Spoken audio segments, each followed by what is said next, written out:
43. I'm pretty sure, Mitch. Yeah, 43. Yes, we're episode 43. Oh goddamn. Okay. We're live, by the way. G'day, guys. We're back. We're back for episode 43 Of the Infra-Red podcast. of the Infra-Red podcast. Yeah, Like just and follow. double-checking. Tonight we're having a Shiraz night, so we've got the Bustleton boys because I'm from Bustleton, and we have Young and Co. for Kayty because Banks and Co. So I'm clutching onto my youth. So we're welcoming on Kayty Banks. How you doing? Thank you for having me. I'm good. Yeah, it was good to get you on. I didn't expect you to be able to. Well, no, I had to message you, and yeah. But yeah, I apologize in advance for Alex's awkwardness. hey, I'm breaking the air, all right? I'm breaking the silence. No, the best thing is I was in Uncle Billy's with Hugh Marsh, and then Alex just came up to me. He's like, "Do you know who I am?" Yeah, I was like, g'day. Oh yeah, that's right. Was that when he slipped you his business card? Yes. Yes, it was. So sly. Just So like, smooth. straight across the table. What was your initial impression when Alex did that? Well, because I'd heard about the podcast, obviously, because there's not that many podcasts in Perth. But I'm down to do anything. Like book me to do anything. I'm like a sellout. So Yeah, aren't we all? Wilco ain't seen shit. You want to talk about sellouts? But seriously, I will do anything. So, what do you do? Music, events, the whole lot. Yeah, Tell us a little bit everything. about yourself. So I started in nightclubs as a door girl. I progressed into doing promo and being a nightclub promoter. Then I progressed from that pretty quickly to like promotions management, and then I stayed at a venue for like 6 to 7 years. No, yeah, 6 years. Shit, that's a long time. It's a long time. So in that time, and because I worked full time pretty much from the get go, it was doing everything. So like by the time I'd left, I'd literally worked in every department and like started departments. So I'd like started their bottle service department and like literally wrote down the whole like concept of like, this is what bottle service is and this is how we're going to run it and this is like how we upsell and all that kind of stuff. So it was like the best, like when I like think back to it, it was like the best time like probably of like my life was like just like in the heat of it all. Yeah. It was stressful, but like, I mean, I didn't know what stress was back then. It does like suck you in the music industry a bit like that, doesn't it? It does. Yeah. Even I'll see my friends now from school or my friends like before. I literally have like before nightclub friends and nightclub friends. And like I literally say to them all the time like, oh, we'll hang out. And they're like, you literally said that and now it's been 8 years. I'm like, I'm just busy. Like It gets like that, doesn't it? I mean, I'm from Bustleton, so I try and hang out with my mates, like school, childhood mates, and then you can't. Like, same. It's just one of those things, right? It's impossible. And then they get offended because they're like, oh, but I see you go out. And you're like, that's not going out. That's working. That's working. And then that's going to a venue after I've worked with other people that work in venues when I shouldn't be going out at all because I've got to work again tomorrow and I'm going to rock up drunk or hungover or maybe not rock up at all. So it is a tough time. Yeah, But it gets like that though, right? oh, it's so part of the hectic. job to an It's extent. so hectic, yeah. Well, I've just realized this week that partying is a full-time job. It yeah. is. And it really drains you, hey? It is, does, but yeah. people expect that. Like, people don't want to rock up to a venue and see a boring DJ or a DJ that's like, I'm just thinking about my health right now. Yeah. Nobody cares about that guy. No. People only care about the person that's like getting wasted, who's entertaining. They're there for a good time. Yeah, Oh, this just does not sound good for my health at all.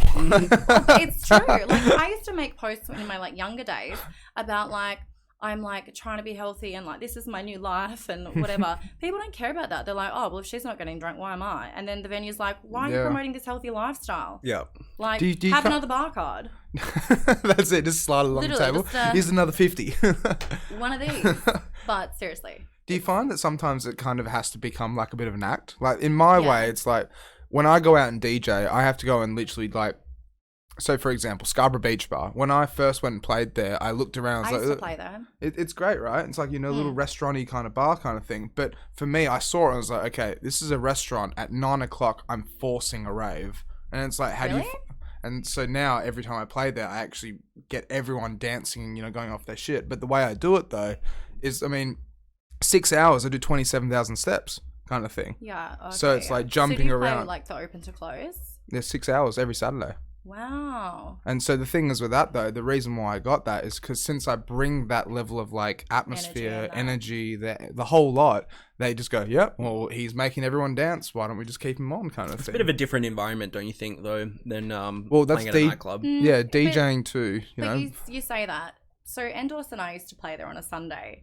I would be rocking up. There were times when I threw up in that pot plant next to the decks. Ew. Ew. Shocking. I know exactly what pop plant that is. Endorse would rock up religiously with a barocca. Like, he would be sitting down in the booth before his set, like, struggling. And I'd be like, I hear you, mate. Yeah, like, it's Sunday. I fucking hear you. Yeah. And then all of a sudden we just stopped getting booked. I don't know what happened. But it's, yeah. Change of ownership. I was just going to say it's because we rocked up every week throwing up in pot plants and with barocca. But yeah, it's definitely what you bring to it, and different people can bring different things. And that's the other thing. It's just like you kind of have to keep powering on because nobody cares if you're hungover. That's it. Yeah. Like, power through. That's it, because they're not hungover. They're there to just have fun. Exactly. And if you're not having fun, then they're not having fun. Exactly. And if you've been entertaining at the venue the night before and then you rock up to another venue hungover, they don't care that you worked the night before. They care that you were more entertaining last night than you were today.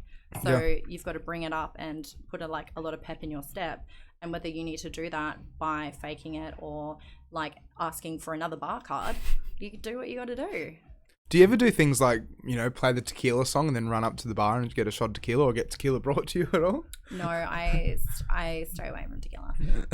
If I'm drinking tequila, that's like a cry for help. So I don't play the tequila song. See, for me, last Saturday, I was already tired after Death Disco's reunion night on Friday night. And then 3 shots of tequila lined up, played tequila song, ran down to the bar, and then it's like, all right, bang, bang, bang, go straight back up and start DJing. Felt crook as shit after. But the people that saw me do that were like, fuck, oh, yeah, he's having a love good that. night. They love it. Yeah. Like, I don't understand DJs who are like, when they're doing a shot, they'll like duck behind the desk. That's it, or just like know cover that up and this is like... what Wait, they do wanna people see. actually do that? Yeah, I've seen people do that all the time. Yeah. 'Cause It's insane. It's the same thing with eating as well. Like, I've always been taught, but it is a good thing to do though. A good practice is just like, you know, if you're eating food like chips and shit, cover your mouth because no one wants to see you just munch away. Yeah. But if you're doing shots or drinking, it's like it's the atmosphere, it's the whole thing. Well, it's the same as some people don't like being on their phones when they're DJing, and I totally don't get on your phone to like send a text, but I'll get on and like do Instagram stories and like Snapchat stories and things like that. But there are other people who are like, oh, like, you shouldn't like have your phone out, and it's just like, dude, this is what like creates the vibe, because then people follow you on social media, so it works for your brand, you're promoting their brand, so it goes hand in hand. And as well, you're not going to promote a dead room. That's like it, the people that upload Snapchats and like Insta stories of like, oh my god, it's so fucking dead. What are you doing, dude? That's it. You're like, just damaging the venue. Yourself from getting booked again. That's like, it. Don't, or like make sure that you skim over it or do something else. Don't film the dead room. Film either like a crowd or like film the decks. Anything. There's like so many things that you can do. Like, it just blows my mind on people who like turn on their own venue, or they'll be like, oh my god, this happened tonight, and it's like a disgusting story or something that really isn't making the venue in good light, and you're like, do you know how many disgusting things I've seen? And I like just don't talk about it, or I'll like wait a couple of weeks and I'm like, oh, this happened. I'm not going to tell you what venue it happened in, but I happened to be at a venue and this is the story. It just blows my mind. Well, it is. It's like that sometimes though. Cause well, it's just... haven't you yourself gone online and like pointed out that like patrons and stuff will like say things to you and things like that? That's different. That's like, the things that I say are generally lighthearted and they're generally like laughing at myself. So I wouldn't like make a derogatory post really going in for the kill on someone unless they asked for it or unless they're Neil Scott. Then I don't care and it's fair game. Shout out to Neil Scott. Yeah. Hope you're watching, babe. Can't wait to get into it with you later on Facebook. Make sure you tell Bree that I sent ya. Good old rapture. But like, that's the thing. It's like, you have to do things within reason. And if you're going to call someone out, you better be prepared that you know what you're talking about. You can like win this argument, because there's nothing worse than like not being able to and that's it. There's embarrassing yourself or looking like an idiot because you've said something super insensitive or like something like that. It's like, you've got to be like, know the crowd, like read the room. If it's going to go down well, cool. If it's not going to go down well, sometimes you just got to stand up for yourself and for what you think is right as well, I guess. Yeah. Because there's a lot of like you know, bickering back and forwards. I feel like in the music industry, it depends on where you go. So It can be clicky, right? It just depends on where you are and what's going on and who you're hanging out with and the whole it depends situation. on your department as well, though, because when I was managing, it wasn't like that, and it was very different. As soon as I started DJing, I had people that I had been booking for years not want to know me because they were like, "Well, you're my competition now." And it's like, are you joking? Like, see, I've heard the same thing with clubs as well. Like last year and the year before, where it's like you play at X place, so you cannot play here now because the rival company's having like, you know, controversy or whatever. But it's you've got to be mindful. So, like, say, I just find it silly though. Who should a DJ be loyal to the venue they play at or the booking agent that they get booked through? I would say the booking agent to an extent. I only get booked by venues. I don't get booked by booking agents. But I think you've got to, for one, I think you need to be upfront and honest about what you're willing to do. So I've had venues hit me up before and they're like, this is what we expect from you. And I'll be like, no worries, that I'm not willing to deliver that. This is what I'm willing to deliver though. As long as you're upfront and you can stand up for yourself and you can voice what you want, then that's fine. But also you've got to be mindful. So like, for example, like I have an emo night and I'm now working alongside with Capital Corp. If I was to put that emo night in another venue, that's kind of going against Capital Corp. Yeah. So it's like, why would I make somebody else money when I could just make the venue that I work for money? Yeah. And like when I've had meetings with Dave and Jeff, who like are the funniest characters I think like you'll ever fucking meet. And I've like said things like that. They're like, oh wow, like thanks. Or like Gina, who does the bookings, when I've gone to, like I went to book Mishap a couple of, like, it would have been like a month or like 2 months ago now, but I didn't want to book her because it was to book her for a venue that's really close to a Capital Corp venue. And I was like, I know that you've played for Capital Corp before and I don't want to go, like, we both work for them. I don't want to, you know, like, but I was upfront. I messaged Gina, who books all of the Capital Corp DJs, and I was like, is this going to be disrespectful to you guys if I book Mishap, because she really fits the vibe of what I'm trying to go for? And she was like, no, that's fine. Thank you for asking. Thank you for thinking about us. That's where it can come down to though, right? Just asking prior and just being like, is it okay? Is it going to piss anyone off? I won't do it if it's going to piss anyone off. Don't tiptoe around things. Like say what you want. Like, this is what I hate about DJs as well when they're trying to get booked. Don't message me and be like, oh my god, hi, how are you going? Just say, I want to get, just say, be upfront and be like, I want to play at this event. Ace. Never mind. Oh yeah, but that was like, I was 18. Yeah, no, but it's still funny. I didn't know what I was doing. I'm never going to forget that. This kid. Ace is probably the last person, because he'll annihilate you. Like, he can be terrifying. Ace is very like non-filtery as well. Says it like it is. But then, like Ace said though, it's like if you rock up to the venue, you show your support and you're keen. Yeah. Nothing pisses me off more than when people, and especially like, I think Your Shot is a great concept. I really, really do, because it's really like taking away, like, it's filling the void of people who want to be DJs but they're not sure how to go about it. And it's like literally teaching you how to get involved. Yeah. So I think that's a great concept. What I didn't like from what came out of it was I would have a lot of DJs message me, or people who had competed in the competition, and then be like, I want to play at Thirsty. I'm like, okay, no worries. Have you been to Thirsty before? No, but I really want to play because you've got strippers and cupcakes.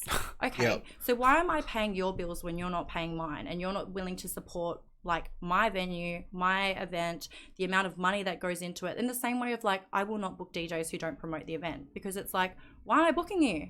Like, I could book someone who's going to put it on Facebook and put it on Instagram and wants to be there, not somebody who thinks that they're too cool for the brand, or like thinks that, oh no, but I don't like my Instagram. But I feel like that's what we're missing when we're teaching DJs. We're teaching DJs that the job of the DJ is to entertain and play music, but it's so much deeper than that. But the way that I see it, and I know so many DJs will literally, like, as soon as I see them after this, will like punch me in the dick for saying this. But the way that I see it is like, I'm very business minded. I'm very business savvy. But also I started off in a completely different like department. I didn't start DJing because I had a passion for music and I loved it and I've wanted to be a DJ and I eventually want to be Skrillex. That's not at all why I started DJing. I started off in nightclubs and in hospitality coming from a management side and knowing what you expect from that DJ. So but also I'm just naturally very good at marketing, and marketing is my jam of promotion. Just quickly, because since we've gone back to that, I was going to ask, like, what actually got you into the scene as well? Like, did you just into nightclubs or just into nightclubs, DJing? music, the whole lot in a way? Like, did you want to start off being a bartender and work your way up, or like Door girl? So I was a beautician, and I just needed to make money. So I don't know, like, if you guys know what a beautician makes, but Not I really, was on like 30 grand a year, struggling, like waxing things that I can't unsee, like scrubbing the floors with orange scented cleaner that I will never use orange scented anything ever again. I don't even drink orange juice because it Vietnam War scarred me. flashbacks. Yeah, it's like literally PTSD. And I just needed money. Yep. And it's actually funny now that I work for Capital Corp, because the amount of times I slid into Darren Tucker's DMs and I was like, please just give me a job. Like, please give me a Good job. old I really D-Tuck, want to work yeah. in Metro's Fremantle. I'm from south of the river. Like, everybody wants to work at the big house. And like, they just did not want me. So then I would hit up other venues because I just needed to pay my rent. And then when I like went in there, my boss was like, wow, she's really funny and she's really like quick and she's really good on social media. Like, let's get her over. And like, eventually, I think I'd worked there for like 3 weeks before they were like, we want to offer you a job, like doing this full time. Come over, or like not necessarily full time, but working during the days and working the nights, and like they like created a position for me. But also I was a pretty lousy beautician, so like I remember being there, and I used to run their social media, and they were like, wow, you're really good at this, like this is what you should do. And I'm like, yeah, like I want to, like maybe one day. And they're like, no, like this is what you should do. And I'm like, yeah, maybe, I don't know. And then they're like, no. That's what I think is missing with like what people are like missing out when they're learning to DJ is the business side of things, the marketing, how to market yourself, how to advertise for yourself, how to mingle, how to make friends and get gigs. I've said this a couple of times. It's like what a good friend of mine's always said. It's like, you got to be a graphic designer, you got to be a video editor, you got to be a promoter, you have to be a marketer. You do, and there's loads of memes about it, about how like 10 years ago you were just a DJ and you were just a song selector and it was for the passion of the music. Like, times have changed, and if you don't move with the times, then it's not my fault that you're outdated. It's not my fault that my marketing's better than yours and I'm getting more bookings than you are. I don't care if you're technically better than me. The venue doesn't care either. I got to say one thing, Alex? So just to like have a rebuttal in a way.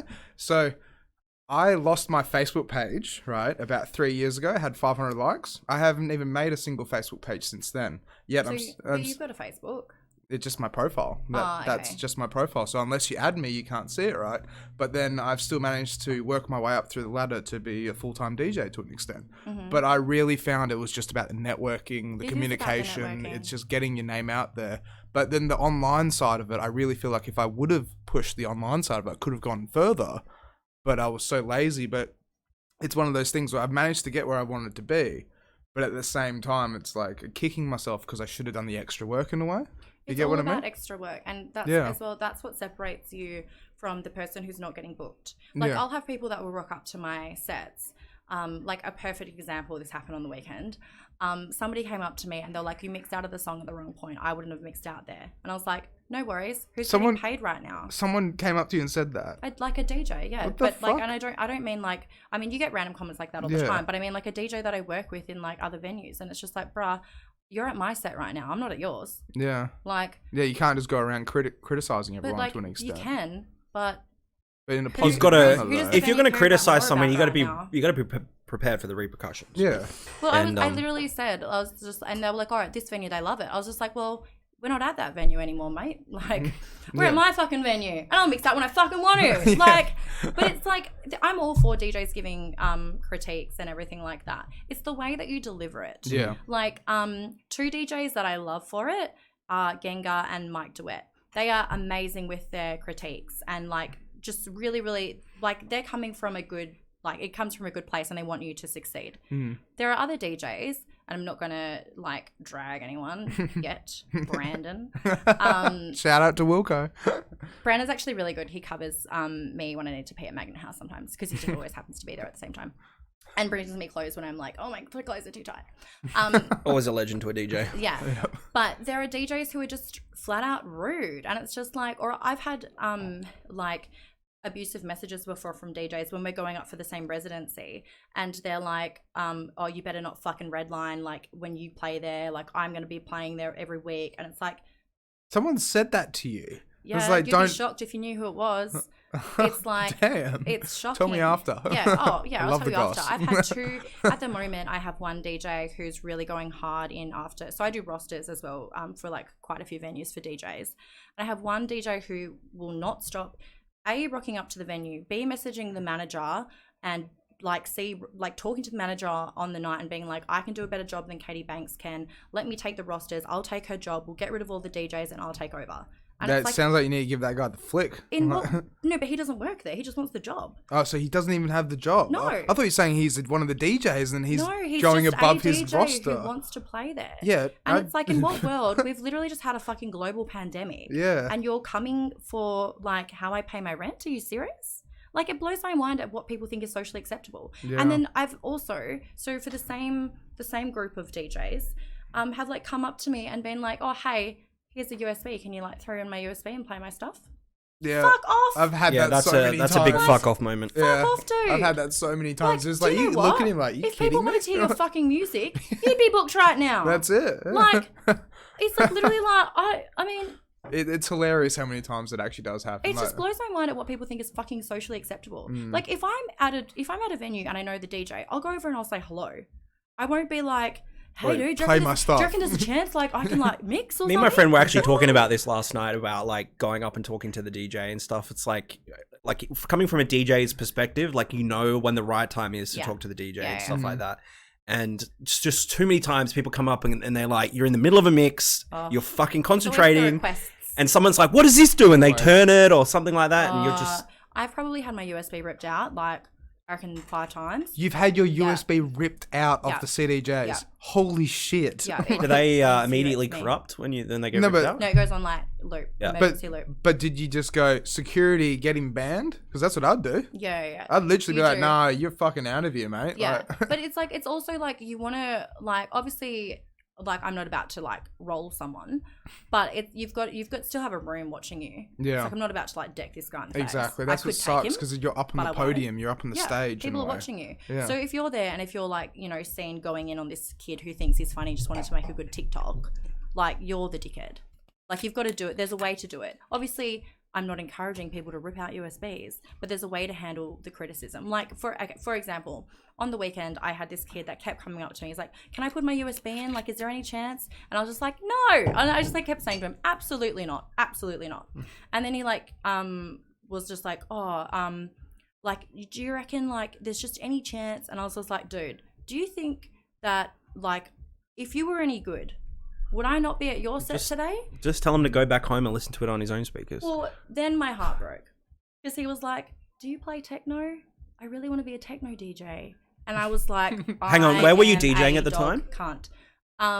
This was at the old synagogue in Fremantle. Right. Yeah, what? And I mean, I'm gotta admit, quickly, I'm pretty jealous you got that gig. That's an amazing gig. That's a very good gig. Thank you. But holy shit, for someone to come up and be like, can I play techno in a pub? But I was like, bless your little soul. And then I literally was just like, oh, I don't want you to think that all DJs are really mean, because you just don't know.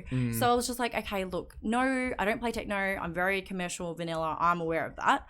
But this is who you need to message. These are the events that you need to go to. Yeah. If you want to get into that crowd. And that's way more than what you should have done. Yeah, that's really good though, because you referred them on to like. So I still think about it today. Like, I mean, it only happened like 2 days ago. But I always get, because I just have the worst anxiety. Like, ask Mike DeWitt, I'm always complaining about it. But it like stays with me, and I'm like, I don't like want to feel this guilt anymore for being like rude to this 18-year-old kid who, because like as DJs we're just so used to the idiots that are like, can I play? Can I have a spin? And you're like, no, absolutely not. But then you're like, there are like the pure ones that just want to be a DJ, and just you shouldn't like cut them down for no reason because they just aren't aware yet of how to go about this situation. Well, it's a whole process as well. Like the whole, like, the biggest thing that I've always been taught is just like you look out into a crowd and you go, okay, so there's a couple sitting down over there. Yeah. What can I play to get them tapping away, then standing up, then dancing, and then kissing? What can I do to be able to get them, like, get the energy out of them and get them on the dance floor? I want to see someone get fingered. That's what I'm aiming for. But no, not really. Just but cash. Like, the way that I see it is like there are like for different venues, like say for example the old synagogue Fremantle, like I'll get people that'll be like, you know, can you play rhythm? And I'm like, well, there's actually people eating dinner upstairs, mate. Yeah, that's exactly it. It's like, no way. Yeah. Like, no. Yeah. Or they're like, can you play Mackie G? No, because they're still serving dumplings. So they don't go hand in hand. To be honest, I would really like to hear Mackie G while I'm being served dumplings, to be fair. This guy. A lot of people would. Just quickly, I have to ask as well. So, WAP, that song, WAP, right? How many times have you been requested? I've never. Say it as it is. I've got wet that. ass pussy. Times, Yeah, but I've got it on. times. So, how's this? I play all around Perth, right? And I've got it on the back catalogue. I've got it, right? But I've never been requested for it yet. Never been requested it. Are you serious? I've never played it and never been requested. But usually the music I will play will be a mixture of 60s to 80s mixed with, like, you know, Lizzo and the new shit kind of thing. So playing Lizzo out and about, I've been expected. It's like, you know, and Shooting Stars and the whole lot. Someone's going to come up and ask that. I've never ever been requested Shooting Stars, but I love it. Really? Whenever I play at the Lookout or the old. Oh, do you mean by Bag Raiders though? Yeah. Yeah. Yeah. Yeah. Is that not what you're talking about? Yeah. That's what it's the wine. It's the wine. But like, what's the worst request you've ever had? Hey, don't take that away from me. Irish dancing music. Irish dancing music. While I was on live television, so I was. Whilst you're on TV. Yeah, so I was DJing for. I'm really, really lucky, and like again, it's just about networking. That when Anna Polivu comes to Perth, I generally am her DJ. Mitch, can you look up Anna Polivu? Polivu. So she is a celebrity chef, and now she's actually DJing herself, which is super, super cool. You guys would know her. She's pink mohawk. She's like, she has that classic dessert on MasterChef. I don't watch TV, but maybe I know. Go to. Just scroll to the right hand side. You might be able to see. Go to images. Yeah. I have never seen that woman before. Oh, she's quite big in like the chef world, and like she's like so lovely. And the last time that she was here for, I think it was the WA Good Food Guide, and I was DJing for her while she was doing a cooking demonstration, and then she was like, "Oh, I've got a DJ here. Let's put it to the test. Who's got requests?" That's pretty cool, though. Like, oh, it was cool, but it's like that's not. How, but it's like that's not how this works. Yeah. And then she was like, and as well, this was like my mistake because I had only like bought a certain amount of USBs, and I should have brought everything, which is like such a lesson to every DJ ever. And they were like, because she was like, "Oh, I can ask you, I can do requests, right?" And I was like, "Yeah," and she's like, I was like, but I have to have it. Like, this isn't Spotify. Yeah, like, it's a USB. It's not like an unlimited catalog of music. Yeah, a lot of people make that mistake with DJs. Yeah, and they're like, or like, can you put it like plug my phone in? Like, but there was actually a couple of weeks ago where I was like, somebody like put their phone up and they're like, can you play Rovi Rush's like version of Latch? And I was like, Latch, I was about to say Missy Elliott because that was such a good mix. I was like, oh my god, my heart, like, and this guy was just like the purest, like most gentle guy. He'd been like at the venue the entire night by himself, just like vibing out. Must have been a regular. Yeah. Yep. Well, it wasn't even at like I wasn't even DJing at like a venue that Rovi has probably ever been to. Oh, okay. And it was just a fan. So this wasn't at Magna House or Capital? No, it wasn't a Capital Court venue. But I literally messaged Rovi right away and I was just like, okay, this is the guy. This is like what he wants. And he like sent it to me and I was just like, fuck. And I like literally put on like social media. I was like, who's got an aux cord? Because for this guy who's been such a delight, I will consider it. But you didn't have it in the end. It is what it is. But yeah, sorry, back to Irish dancing. And somebody like screamed out that they wanted Irish dancing music, and this was like live to Channel 10, and I was like, are you joking? You were live on Channel 10. Yeah, for like it was like good food awards. But still, holy shit, Channel 10. Yeah. Nice. Yeah. That's awesome. Yeah, I'm really, really lucky. And like, again, it's just the network. And I'm super lucky because I'd worked in nightclubs for literally 6 years beforehand. So I made all my connections managing and just being a decent person.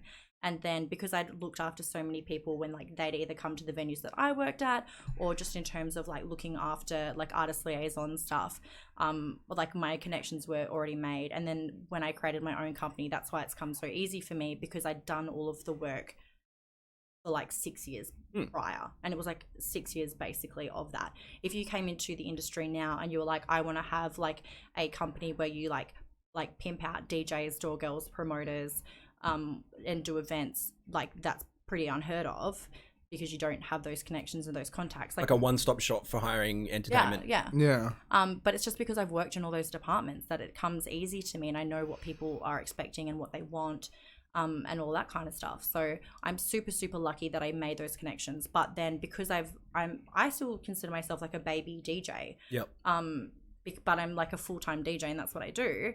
But that doesn't rub well with the DJs that were full-time DJs when I was managing, because they're like, well, you've been around for a hot minute. Why is it so easy for you, and why do you have more gigs than me, or why do you have the residencies that you do? And it's like, because here's your chance to tell them why. Well, that's exactly what I just wanted to say just quickly. I wanted to ask, how important would you say networking, communication? It's the most important part of it. Yeah. It's the most important part of it. Like literally. But also, like, say for example, like someone that I would say I talk to online, like on social media, who's like, like a social media friend, would be Furman. Would I ever hit him up to play at Club Humble? No, because I don't go there. And that's, to me, that would be disrespectful. But I like talking to Furman. Like he's a cool person. He runs events as well. And like we chat about like events like sometimes and whatever. But it's like, you've got to also read the room in the same way that I don't think I've ever booked Furman. But there are people where it's a currency and it's just like, no worries, I'll book you for this. Like, for example, Barcella, biggest like currency that I have at the moment. And people are messaging me and they're like, oh, I want to play here. And it's just like, no worries, champ. I want to play at the events that you do the bookings for. That's it. It's a trading system to an extent almost. And because I have been frothing for this day where something would be so important that so many people wanted to play at. And the event's too large. So I had to literally handball it to Mike and get him to book the DJs. And I'm so angry because he's like, oh, this person wants to play. I'm like, no worries. Tell them I'm playing at their event. And he's like, no. He's like, I don't do bookings like that. He's like, I hate that DJing is a currency. He's like, I'm either booked for my talent or I'm not. I'm like, I don't give a fuck about talent. Book me. Like, I don't care. Just book me. But like, that's how it is. Like, it is what it is. Yeah. Well, it is. It's soul contracting and providing a service in a way. And that's the biggest thing about it. It's just, I think what people can't like get their heads over is like different venues require different things. Exactly. Yeah. And I feel like Capital Corp, in terms of their Magnet House and amplifier and stuff, they've definitely moved that to like the newer generation.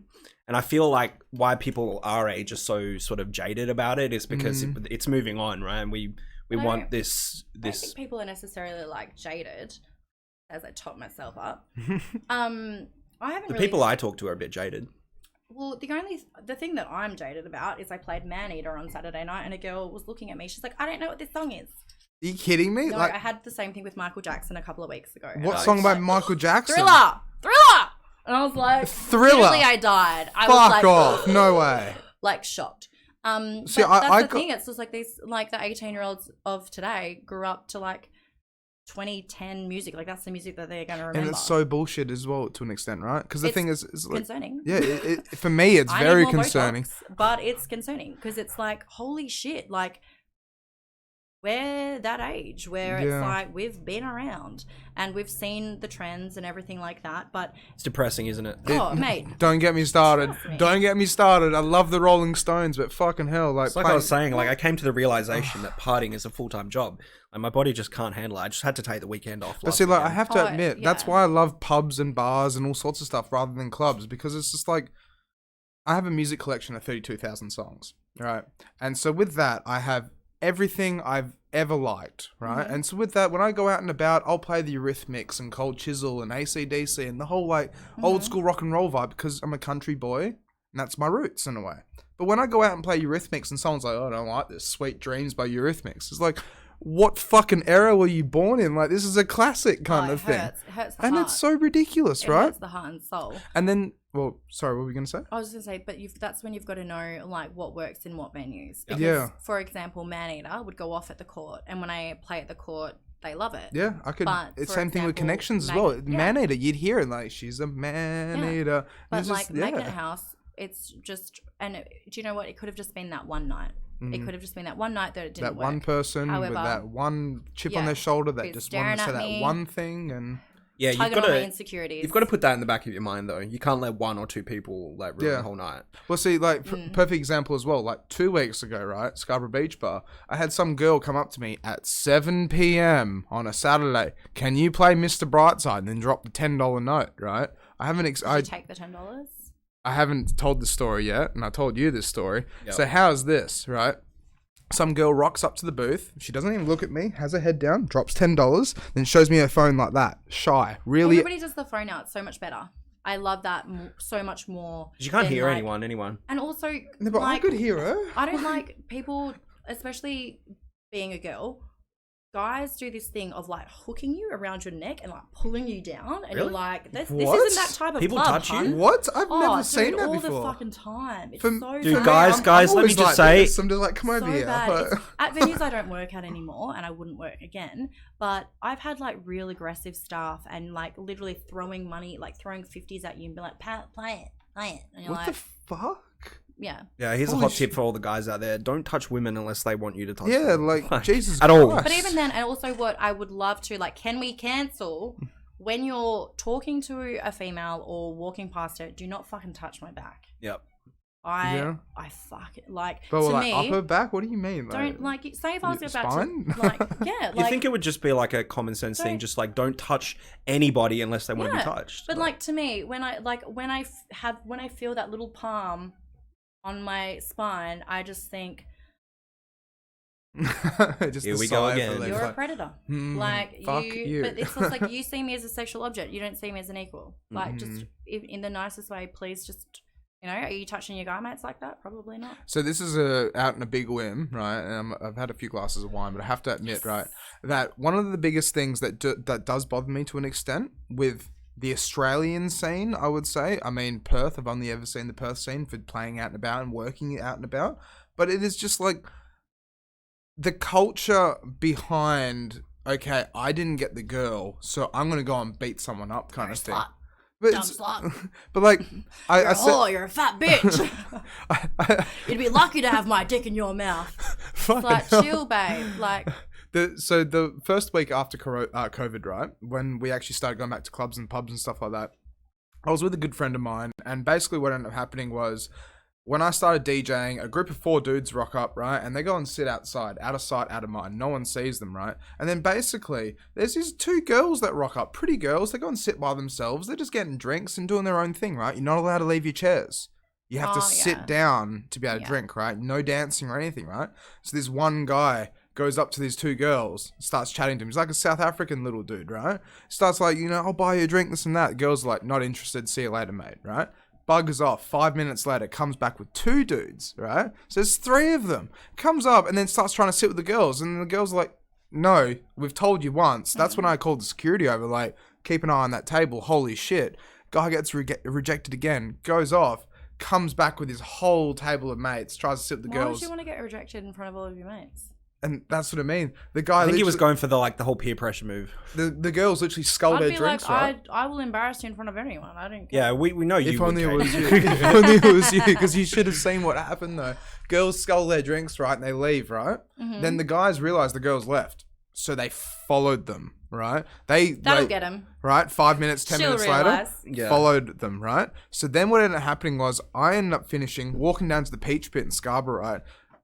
Had a cigarette with my mate, right? Walked off to near where the oceans on the corner is, right? Up the top of the hill. Because those guys couldn't get with those girls, right? Literally grabbed some guy, threw him against the curb. So he literally hit his spine against the side of a curb and started kicking him on the ground. I hate, and what I think is the worst about when you see fights in real life, it's not like the movies. There's no sound. No. It's not like a shh, like it's not. No. You know what I mean? It's very real when you see fights like that, and it's so unnecessary. The worst is when you see like kicks to the head and like that's what I mean. Like I saw this guy getting kicked in the rib cage against the curb in Scarborough, and I was like, holy shit! It's so awful. But that's what I mean, though. It's like it's the culture behind Perth to an extent. Well, not Perth, Australia. You can't label Perth, but I just mean like. Have you ever been like overseas to a nightclub or a bar? No, I'm pretty vanilla. So I've been to Bali. But I mean, you'd never see it in Bali, I reckon. No, when I was at Bounty, there was a situation where my friend and I were there for, it was either her 21st or my 21st, and everybody was like flocking to my friend because she was stunning, and I was just like, well, fuck me, like I'll just, you know, chill here and be like the ugly one. And these guys almost, like, they literally were all crowding around her, and then they ended up fighting, but we were stuck in the middle of it, and someone almost glassed somebody. Yikes. And it just happens in the someone blink of you've an met eye. 5 minutes ago. That's it. Like, I wish, like, I had guys that interested in me. Like, fuck. I've been to a house party, right? I DJ'd a house party when I was younger in Bustleton, right? And literally, I always hear great stories about Bustleton. Are you ready? Right, hold on to your chair. So what ended up happening, right, was these two girls were fighting over this one guy, right? And it turns out that one girl was actually dating this guy, right? So with that girl dating this guy, her friend was like, no, like, you guys have broken off and this and that. And then, oh, by the way, I fucked him last week, right? And so she lets her walk off, right? Bottle of passion pop to the back of the head. Oh my God, this is so Australian! To the back of the head, a bottle of passion pop. Didn't break the bottle. That's going to be my weapon of choice from now on. Just like literally just like a boom kind of thing. And then she just dropped. How would you weaponize a goon bag? And I'm sitting there playing music like, holy shit. Like, what do I do? It's so crazy. And it just happens in the blink of an eye sometimes. Yeah. And it's just over the stupidest, silliest things sometimes. My absolute dream. I was actually, I've said this before, but I was talking to Linda from Capital Corp the other night about this. I want to have, I swear to God, if anybody steals this, I will. You've heard it first on the Infra-Red podcast. I will literally come for you, and I'll make your life a living fucking hell if anyone steals this from me. I would love to have like a TV show outside of nightclubs that like literally interviews people after they've gotten the fights, and you just like run after them like, what was that about? And you find out like the details of just like, why did you guys just glass each other inside? Because it will be the most entertaining fucking reasons ever. Like the other week, oh, no, actually, I'm not going to go down that road. But there's always situations where you're like, how did this turn south? Yeah, how did it happen? And you want to know. And you're like, come on. Like, and I would love to have like a little like on the street camera crew running through Northbridge and like the streets. And I'll do it. Like, I would honestly, okay, we're doing it. I'm in. I'm not even joking. I'm locking you in, I'm not and even we kidding. will Thanks and start a go, brand. Infra-Red It'll be podcast. nice to go along my shower reviews that I'm planning on doing eventually. Shower reviews. Yeah, I'm going to review people's showers and let people know what a good shower is and what a bad Like, shower is. do you mean like, so This is news to me. So like, hey guys, so I've just had this one night stand, and I'm currently south of the river somewhere. Yeah, exactly. I would love that. That would be the best YouTube ever. Look at this shower. Like the tiles, they're not like slip proof. Like that's There's bad, no that's mold. negative. Or like she's left out products for Yeah. you. There's the option to use the products.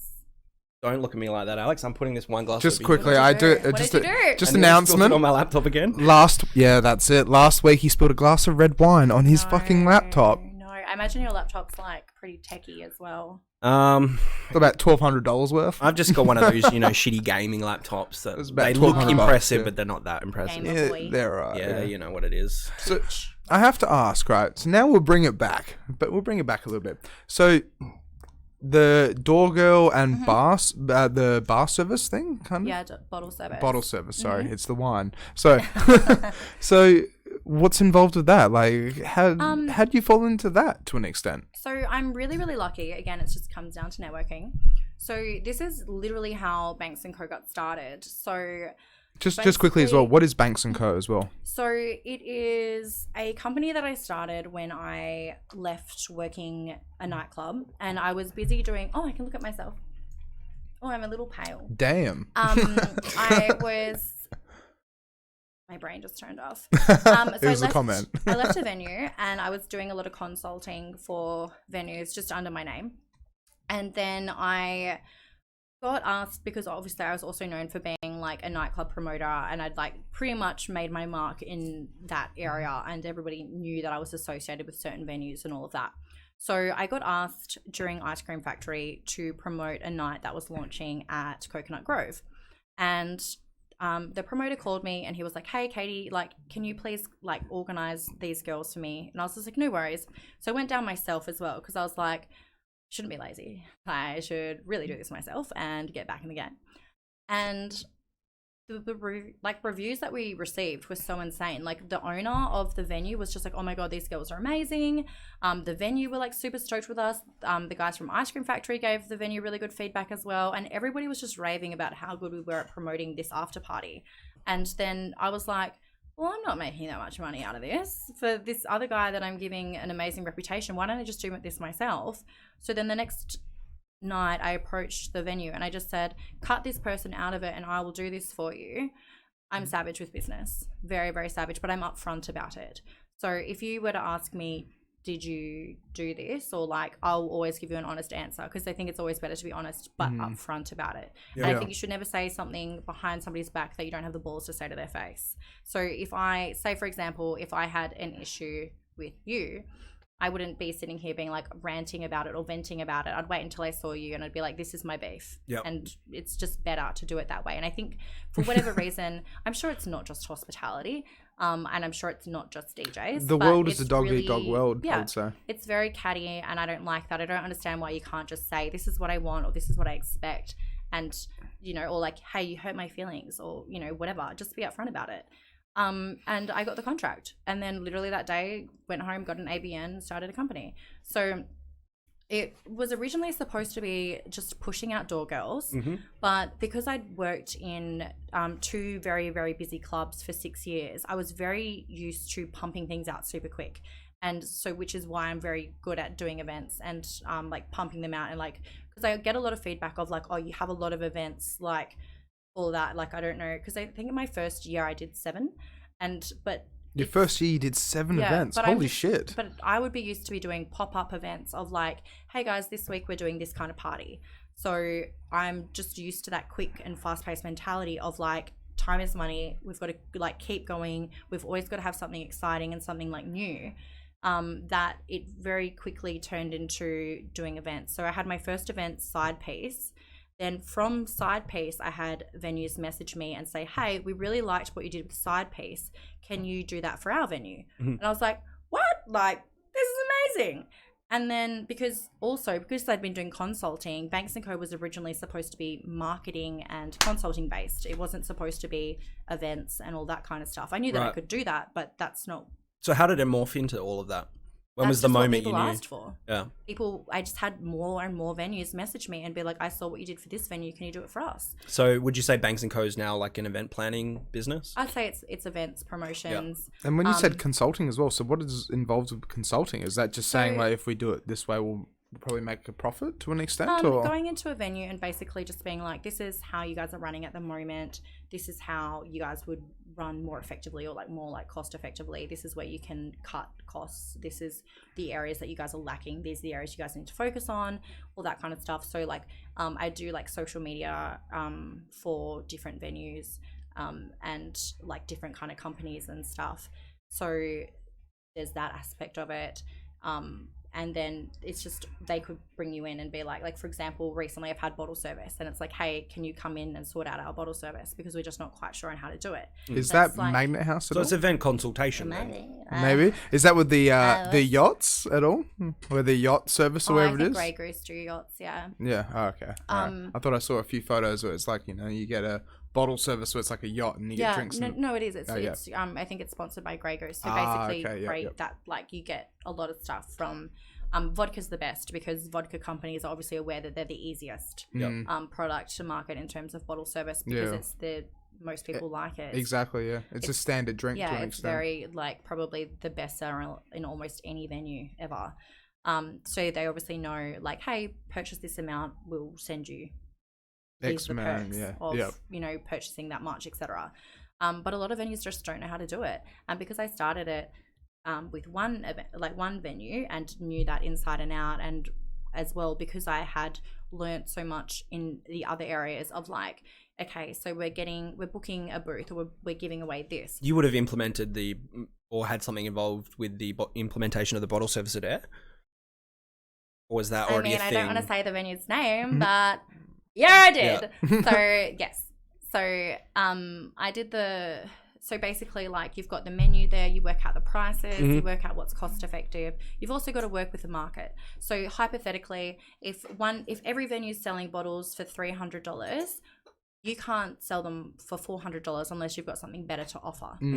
But you've just got to work it out, because bottle service can actually be more cost effective for you. You're just paying for your night up front.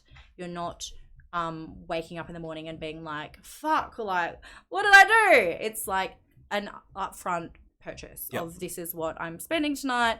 And generally with bottle service at most venues, you'll get free entry, priority entry, and all those types of perks. So you don't have to line up. It makes it way easier. But venues just don't know how to do it, and they don't know how to upsell.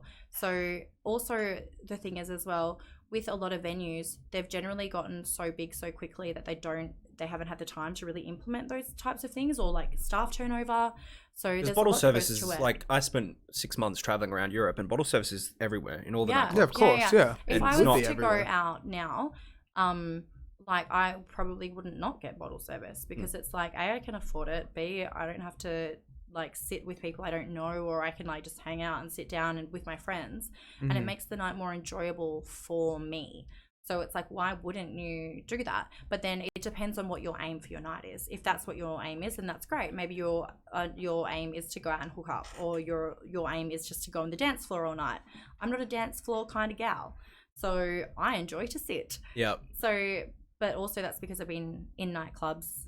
I do too, and like that's what I appreciate about the redesign of Magnet House, is that now they've got all these. There's so much sitting area. There's so many booths. It's crazy, crazy. Like the opening night, I remember walking in and I was so emotional at how stunning the venue is. I was crying and I was like, I don't know if this is because I've maxed out my barcode at Lookout or what's happening right now, but I was literally crying. Like it's definitely like stepped up the game. Like it literally changed the game. It's brought Perth to an international standard, which is really good. That's what we were discussing the other week, though. It's like with clubs and pubs and bars, and it's just like people go out, but it's too expensive to an extent. Kind of thing, but it's too expensive, then you're not going to the right places. Exactly, and that's where it's one of those things. Don't complain about it being expensive. Go somewhere else. If you can't afford to be in a venue, that's not that venue's fault. You can't talk shit about that venue and be like, oh, their drink prices are too much. You're probably not their target market. Well, at the end of the day, if the venue's making profit, the venue's making profit. Exactly. That's what I was going to say, though. It's like with Scarborough Beach Bar, for an example. They do a unlimited drinks package. So it's like you pay $400 and you get like 2 pizzas and unlimited Aperol spritz, I hate Aperol martinis, and I think it's another 2 cocktails for like 3 hours or 2 hours, something like that. But then it's like people will actually go and buy that, birthdays, this and that. But then they'll plan that and go, okay, we'll have pre-drinks here.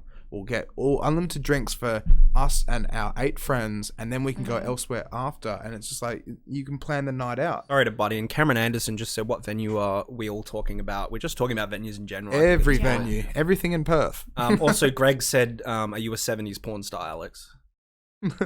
I love you, Greg. Also, tell Greg that I'm not angry at him. It's just the mode. You can tell Greg. Oh, okay. Greg, I'm not angry at you. There you go. No one's ever angry at you, Greg. Greg, you're amazing. I love you to bits. Work the shaft, Alex. Yeah, that's it. No, like before. We've still got to be 2 hands away. That's it. Both hands, man. So I have to ask, did you study anything to be able to get up to this level? Marketing has always come very, very naturally to me. When I first started out, I couldn't tell you why you did things, but I knew that that's the way that you did them. And still to this day, I still have a lot of that kind of stuff. Like I might not be able to articulate very well why I'm doing something, but I know that's just how you have to do it. I really have to admit that with marketing, it is kind of, it's just like it's common sense. It's a gradual learning. Yeah. You realize like that happens because of that. I think you either get it or you don't with marketing.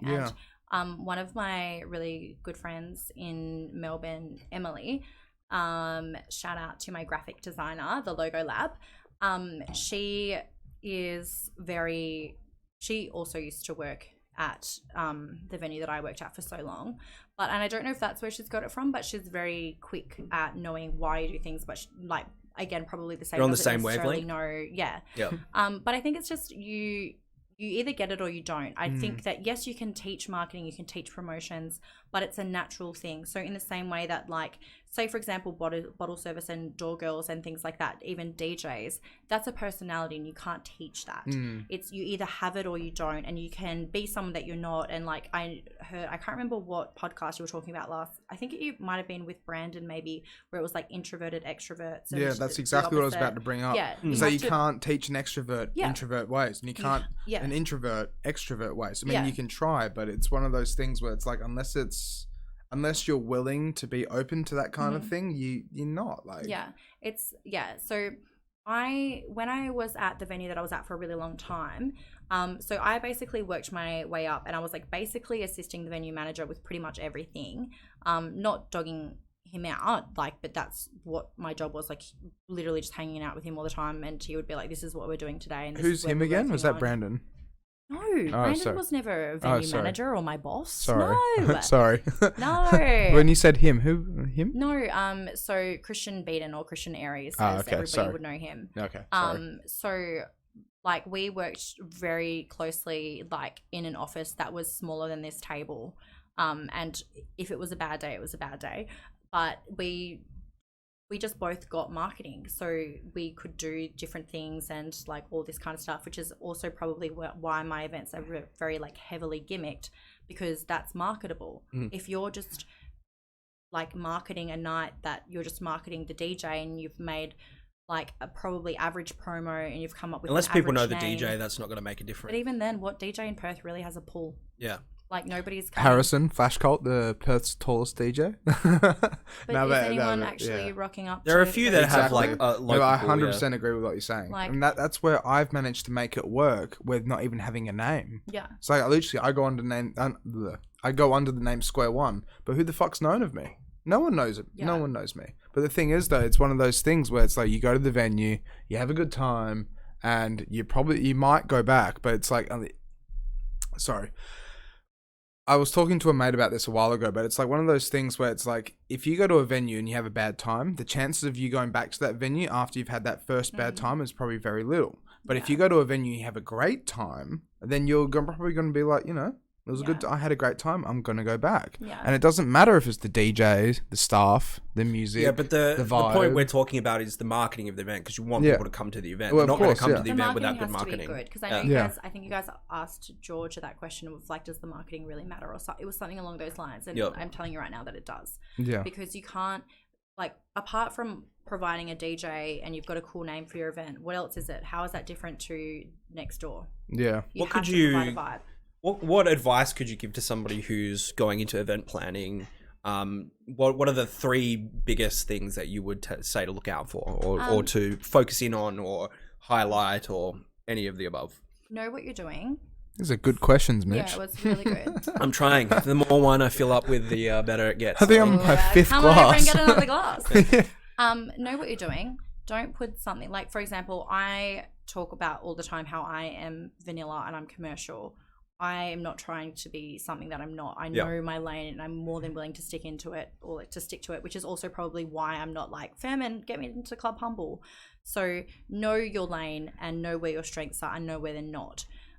Because there's nothing worse than, like, for example, like for Barcella. Barcella's a great reason. This is literally why I hired Mike DeWitt and like really wanted him to come and like work with me for this, because he is a DJ. I'm commercial.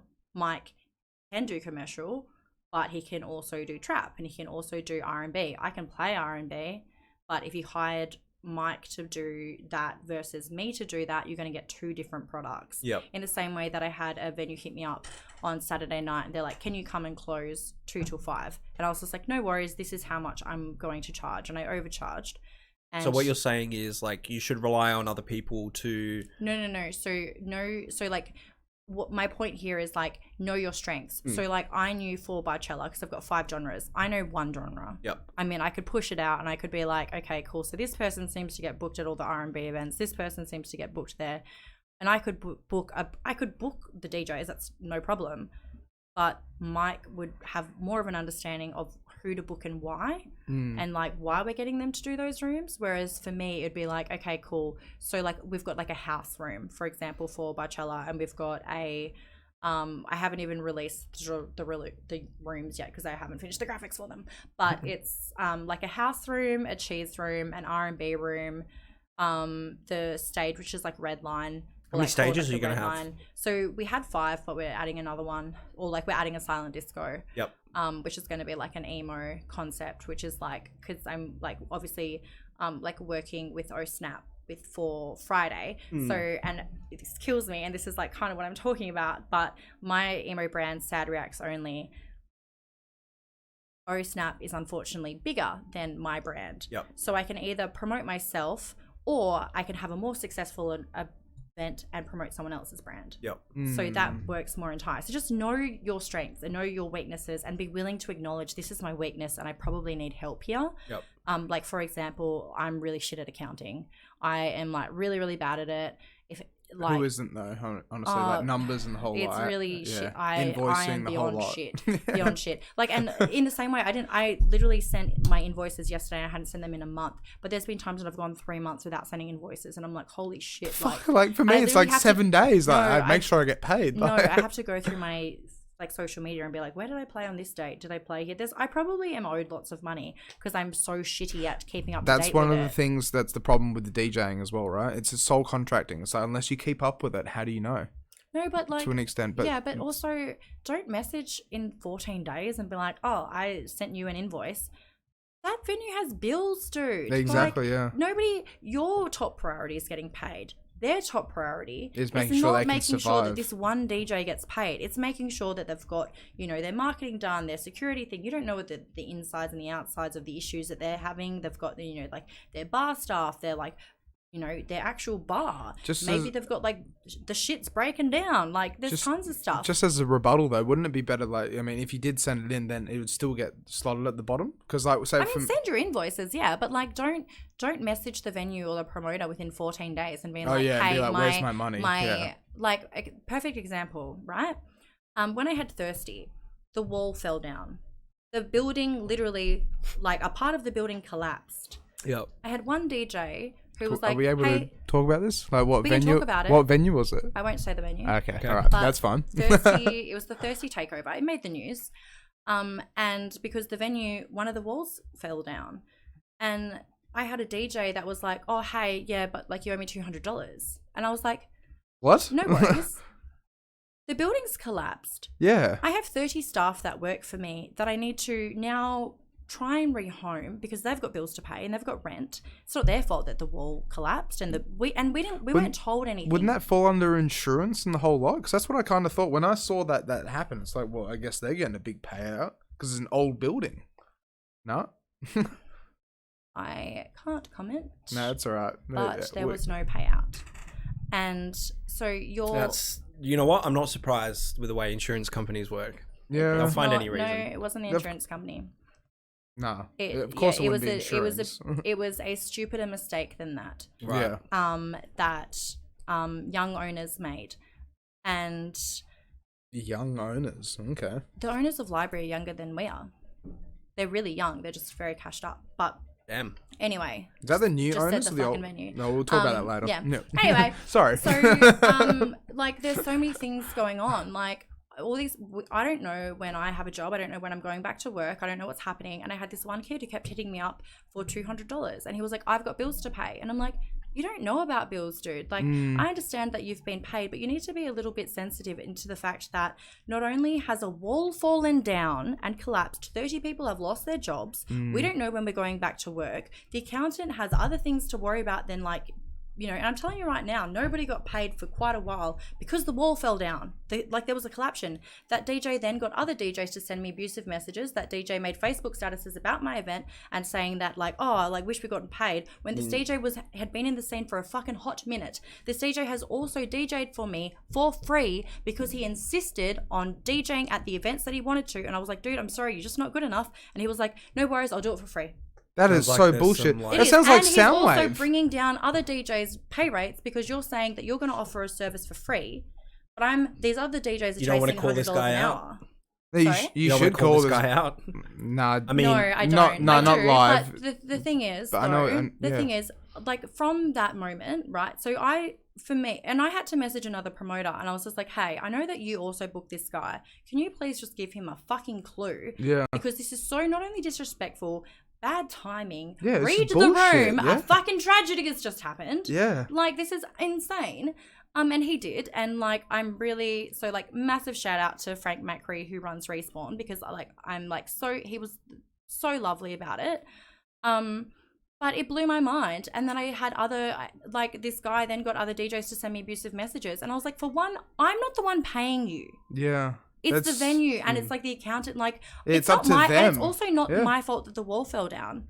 Anyway, so months go by. This guy gets paid. And then he comes to, when I was playing at Coconut Grove, and he rocks up to your venue. So he was friends with the other DJ that was taking over from me, or not friends, but just, you know, rocking up. And and then he stands in the booth, and I was just like, you're all talk on Facebook, mate. Like, are you not going to A, acknowledge me, or B, like, address anything? Yeah. And like, I just went in on him because I have no fear. Good. I have no fear. Like, if that's good though. But it's fuck like, that get dude. a fucking clue. Yeah. He then messaged me, to be fair, a day later, or it might have been a couple of days later, and he's just like, look, Kayty, I'm really sorry. I just want to apologize. Good. Too bad. You've already been a fucking idiot. That's it. He burned his bridges. You've made Facebook statuses, and because I was very honest with what was happening. Like, I was like, dude, I'm not paying you. I understand that you played for my brand, but I'm not the one who pays you. So please be fucking, like, sensitive and respectful for the fact that, like, yes, I want you to get paid. That's 100% the end game, and you deserve to get paid for the service that you did. That's not the issue. But there's a way to go about it. Exactly. And if a building has collapsed, but in the same way, I had people commenting and dragging me and being like, oh, she can afford to get strippers and cupcakes, but she can't afford to fix a fucking wall. No, why is the wall my problem? That's it. The wall is not the fucking promoter's problem. The wall is the fucking venue's problem. That's it. 100%. Like, yeah. it blew my fucking mind. And then I had like this. They were like a separate promoter that used to be at the venue, and they were pissed that Thirsty took over. And it's like, for one, they like dragged me, and they were like, oh, she's a drug addict and she's a meth addict. And it's like, what? Yeah, like, what the fuck? If you're going to come for me, come with a relevant insult. And that's the other thing. Don't talk shit. Like, if you're going to come for me, be able to back up what the fuck you're saying. Because I can guarantee you that I've never done, like, I'm not that person. And I feel like I'm pretty well known for not being that fucking person. So... Well, yeah, no one can blame him for the wall falling down. No, that's exactly it. It was like, you are making yourself sound dumb. I was just about to say the exact same thing happened to the Flying Scotsman. And so, so with the Flying Scotsman, right? So my uncle owns the place, right? And I had a dear friend who's... I heard you on your like in your other ones, saying, like, my uncle's place, but I didn't realize it was the Flying Scotsman. So so you would know Demi. Of course, I do know Demi. I love Demi. I do know Demi, actually. Me and her don't get along. She's a nice girl. Me and Demi get along. We've been at many a kick-on together. She's worked there. Used I've to never work met at Demi, so... Cheers to Demi. Cheers to Demi, who's now working at the Cardinia. But then I don't want to fuck up the mic. That's all right. You'll be fine. Clink. So one of those things though, where it's like people show their true colors. Unfortunately, sometimes we had a family friend, and it's so shit, right? Like, hear me out, right? When the floor fell down in Defectors Bar, right? Mm-hmm. Basically, what ended up happening was we had a news anchor who's a family friend of ours for about 20 years there with my uncle, right? And guess what happens? What? Holy shit, the floor's fallen down. I better start filming it. And guess what? I just had the first goss. I had the scoop on it. And he showed his true colors and just stopped hanging out with the guy. And the reason why we stopped hanging out with the guy is just straight up, it's like, you're an asshole. Like, your friend of 20 years, his floor's just fallen down. The whole building gets evacuated. Well, I better just try and make sure I get the good goss on it. That's what I think the biggest thing in this industry is. It's just cliquey. It's like I think what you've got to remember is, like, when you're coming up, there's always a down, and the higher that you are, the higher up you are, the more down you're gonna fall. Yeah, that's natural. Mm-hmm. But when you're on your rise, just be mindful of the people that are not also rising, and just be nice to everybody, because you never know who you're going to interact with and who's going to be around, you know, or whose help you're going to need to ask for. You never know. So don't be like, literally just be nice to everybody. And just because you're having a good time, it doesn't mean that can't end. It doesn't mean for example, there was like a thing that happened a couple of years ago with a DJ who made a promo video, and because he had a day job that conflicted with that promo video, he kind of was dropped, but he kind of like disappeared for like a year. Right. And he was a great DJ, and like he's back in the scene now. But like when he was dropped from being the guy that could get you into the venue, and like he was like the it guy, and then this, you know, film clip literally made like the news because of what his day job was. And it's like, that fucking sucks for that guy. But it's also like, where were your mates? Like, I really fucking hope that when he was the same people that were messaging him, hey, can you get me in? We're still messaging him when he wasn't at any venues. Yeah, and that's where it sucks so much sometimes because like you can get to the top, but when you get to the top, how many people really care that you're at the top? You start looking around, don't you? They want you for your like perks. Yeah. That's it, and it's so unfortunate with that sometimes because it's just, you know, you can see it happen. It's like the last couple of years, just watching just the way things can crumble to an extent, but it's. I had a point with this, but yes, I forgot. Now it's gone, isn't it? It's gone. Yes. We were talking about Banks it's the one. I wanted to get. Sorry, I didn't answer all your questions. You asked 3 and I answered 1. Oh shit! What were the other 2? It was like the 3 best things to. Oh, the 3 yeah, tips. the 3. The 3 tips. What I was going to say as well now. For somebody starting event, wanting to throw their own event, for example, like me, for example, I'm going to my first event, so maybe I can learn something off you tonight, Kayty. Just quickly before we dive into that, the thing I was going to say before I lost my train of thought because of the fucking wine, right? Mm-hmm. Lost my mind, fucking hell. The whole idea where it's like it should always be lend a helping hand, because the thing is like always help people out. That's it. Because if you don't dog people out for no fucking reason. Of course, because if you lend a helping hand to someone who's just starting out, in 5 years they could be at the top of the fucking game. Legit, and also like. You talking shit about somebody, you don't know why they've made those choices. That's it. Like, at all. So it's like... It's all perspective. There could be a very valid reason as to why they've made those choices. So, like, for example, I know I heard on one of your podcasts, somebody spoke about one of my events. Thank you for listening to them, by the way. Nick's in the chat, by the way. He says hi. Say? Hi, Nick. Yeah. He just says, Kayty, love her, and then he's replying to Grizzly about your 70s moustache, your creepy... Lol. Pedophile moustache. Oh, bless Nick Thompson. And Georgia, who is my absolute favourite. Oh fuck, where was I going with this? You first I got the shout out. It all went to my head. Know your weaknesses was the first one. Yeah, lending helping people. Lending helping hands. Fuck, no, it was going somewhere. What were we talking about before I got that attention?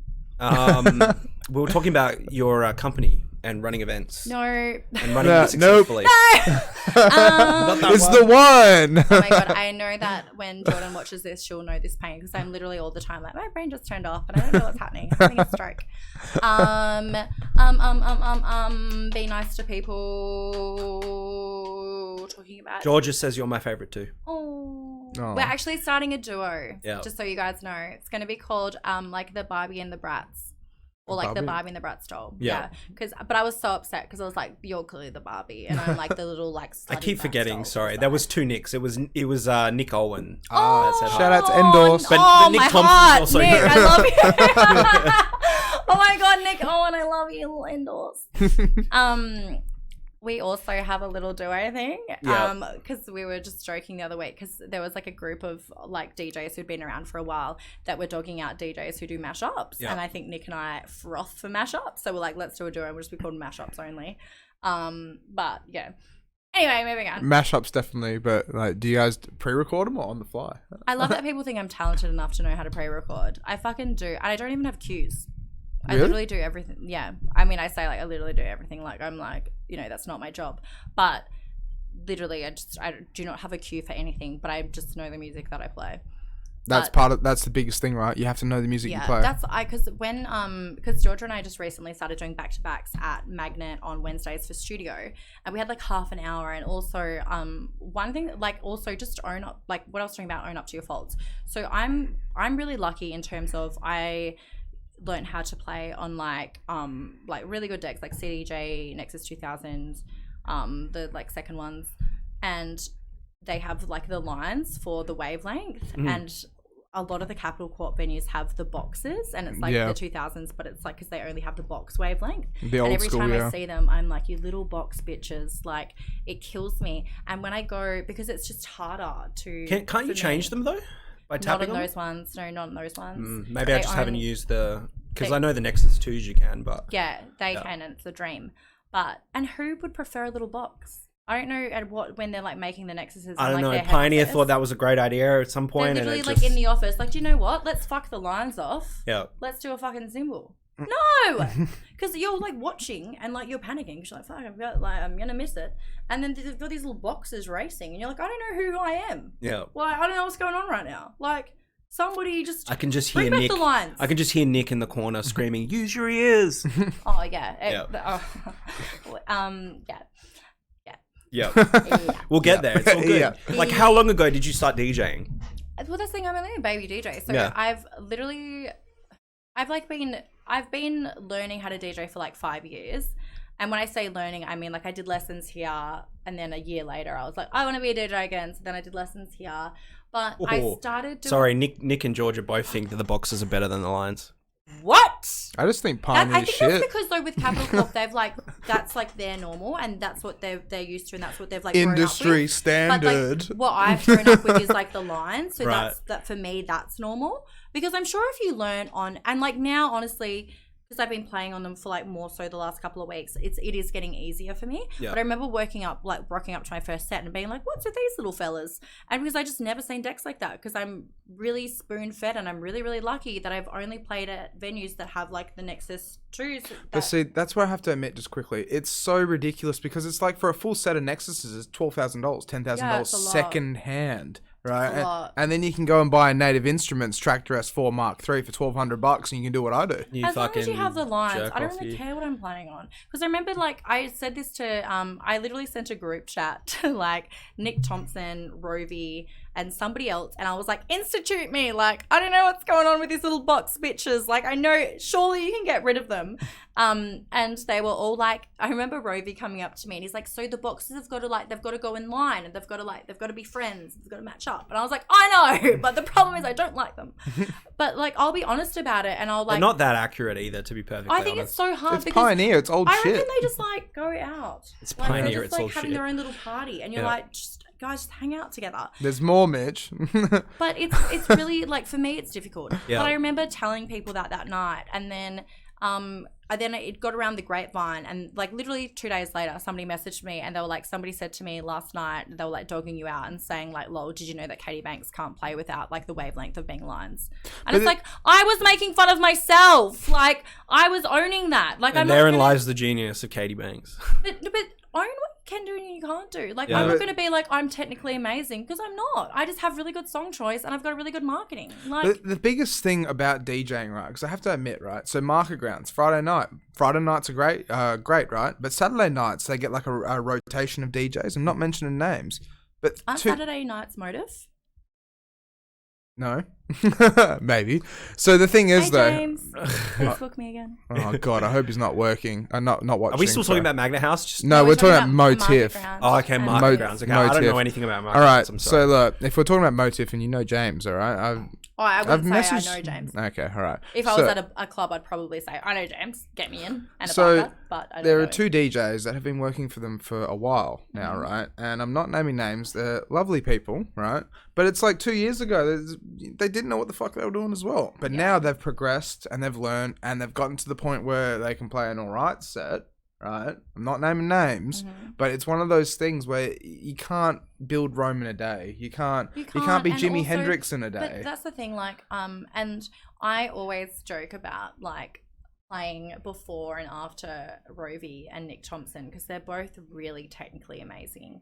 And it's you just can't beat them, so it's like, don't try. But for me, I'll market it and I'll be like, this is how I feel not playing before them, or like, lol, got fucked over this week, I'm playing before like these people. Yep. And I'll put it on my story, and I'll be like, this person literally annihilated me within the first 30 seconds of DJing. Like, and it's true, because generally one of them will take over from me at the Lookout, and I'm literally like, are you fucking kidding me? Like, wait till I've left and I'm in my Uber. Like, After there's the- no need to flex. I know that you're better than me. I'm not gonna flex, but after this, I'll show you a few little tricks, right? Because I mean, I've got my everything set up just in there, right? The Show you, whole. Alex. Take me. Give me I'm a not lesson. even gonna lie, like it's so fucking easy once you get your head around it. But it's just practice, though. That's all it is. Well, it's just practice. Like, but yeah, I don't know. I'm fucking tipsy off wine, but Let it all out. it's Let just. it all out. It's like I was showing Mitch the other day. All right, now I'm gonna let it all out. Let it all out. Okay, I'm Macintosh excited 420. You know that song, right? Yes. I send you a fucking picture of it. Dua Lipa, fucking be the what's that song? The One? I don't know, but what's the point? My point is, if you know your music and you know your key and your music theory, DJing is piece of piss. No, okay, yeah, but you have to know the equipment. That's it's like painting. It's difficult to say though, because like Kayty was saying, she's come from a different background. Yeah. And that's what I mean. Like, but I'm also really lucky in like that. I've had not a lot of things handed for me because in my years of management. Well, it's not that you've got a lot of friends that are also in the industry, so you've got a lot of support that way. Give me anything, to be honest. I wouldn't say any of my friends give me shit, but like if anything, actually, my friends don't book me. Anyway, I hope you're thinking about that. But by the way, just sort of sitting here in like a little bit of disbelief. Just quickly, Mitch, we're going half an hour over. Yeah. We're going half an hour over tonight because we've got so much to talk about. It's up to Kayty at the end of the day. I've got nothing but time. I've got so much to let out. Look, we've still got wine to drink, so we've got to keep going. We got another. Oh my god! As long as there's wine in the bottle. We got a wine rack inside, so I'll go get another bottle. You guys were saying that this is your first wine episode. Yep. And I knew as soon as, because I was like, no, Nick Thompson's been on here, and I have to get him Cab Sab every Friday. You have to get him Cab Sab every Friday. No, because he's whenever he takes over from me at Lookout, on like if I play at Lookout, it's either there's a little bit left, so I'll let you and Kayty fight over the last bit. Thanks, guys. Nick's very obvious in what he drinks. He will always have a bottle of Cab Sab, and George is like very similar. And it's just funny because usually also by this point I'm like messaging him and I'm like, I need a pee so bad, like please come, like please just like run from the car, like park the car, like please come, like don't talk to anyone, just come straight to the booth. And like I'll literally be peeing and I'll have like a message like, hey, can you get me a bottle of Cab Sab and like a can of Mother? And I'm like, standard, like you know that the message is coming. Like, and also you need to have your like card to buy drinks over the bar, but like it's like, oh no, we know, like as soon as you say like, can I have a bottle of Cab Sav, they're like, Nick. And it's just like a known thing. Yeah, it's just straight up. Yeah, it's going to Nick. Go on main stage, mate. Now. Well, I'm the same. So if you ever feel generous enough, Kayty, I'm just a red wine drinker. This is not a bar card. This is not. I'm not shouting. If only. I'm not shouting anything. If only. Isn't there like walk up to your set? Can I have a bottle of red, please? Kayty's in charge. Isn't the It's all right. It's all right. She'll sort it out later. The catchphrase for Barcella is "Can you get me in?" Is that it? I would say the catchphrase is "This is hospitality. Welcome home." Right. Yeah. That's good though. That's a good catchphrase. Thank you. Because I saw a lot of marketing with the "Can you let me in" sort of tagline thing there. What were you going for with that? You're trying to like. Is that not the most messaged thing that you've ever been? Just before you go on to that, Mitch, how long did you wait in line for Magna House the other night? Well, if we're going to do this story, like, how long? I know Nick's in the chat right now, and I don't see his TikTok. Yeah, I don't blame Nick because I understand like how busy it is, but like to be on the list and to wait for 2.5 hours feels really bad. It's the first time I've ever had to like wait in line for that long. 2.5 hours, and it sounds like Did super you wait selfish. For 2.5? No. I waited for 2.5 hours. Because I don't line up for anything. If I don't know somebody at the venue, I'm not lining up. That's it. What's the point of? Well, yeah, I come to Magna House, just to show my face, say hi to Nick and all the other. There's a lot of old EMAS members because Nick used to be president of EMAS and I used to be on the committee. Mm-hmm. So I feel like Capital is like the spot to go to if I want to like catch up with some EMAS friends, which I do go there occasionally. While I don't like the change in direction of the music per se, I know that it's not for me anymore. Mm-hmm. But that's the changing of the culture though. It's the way things I've worked with Nick. I only wish the best for anything that like Nick does. I can't really talk too much about this because I have obviously been I went, as I was like saying to you guys beforehand, I went to Capital probably 3 times because I was working. So I didn't understand that much about what Capital was and all of the rest of it. So I only really know Magnet House. I know Amps is. I think Amps is still the same. I know Edison. No, Amps changed as well. You reckon? Do you think that since you spend so much time at the venues that you work at, you do miss out on the rest of the Perth scene? Because for sure. Yeah, because the same thing to an extent as well. But because you're working. Yeah. So like if I finish at like an alright time.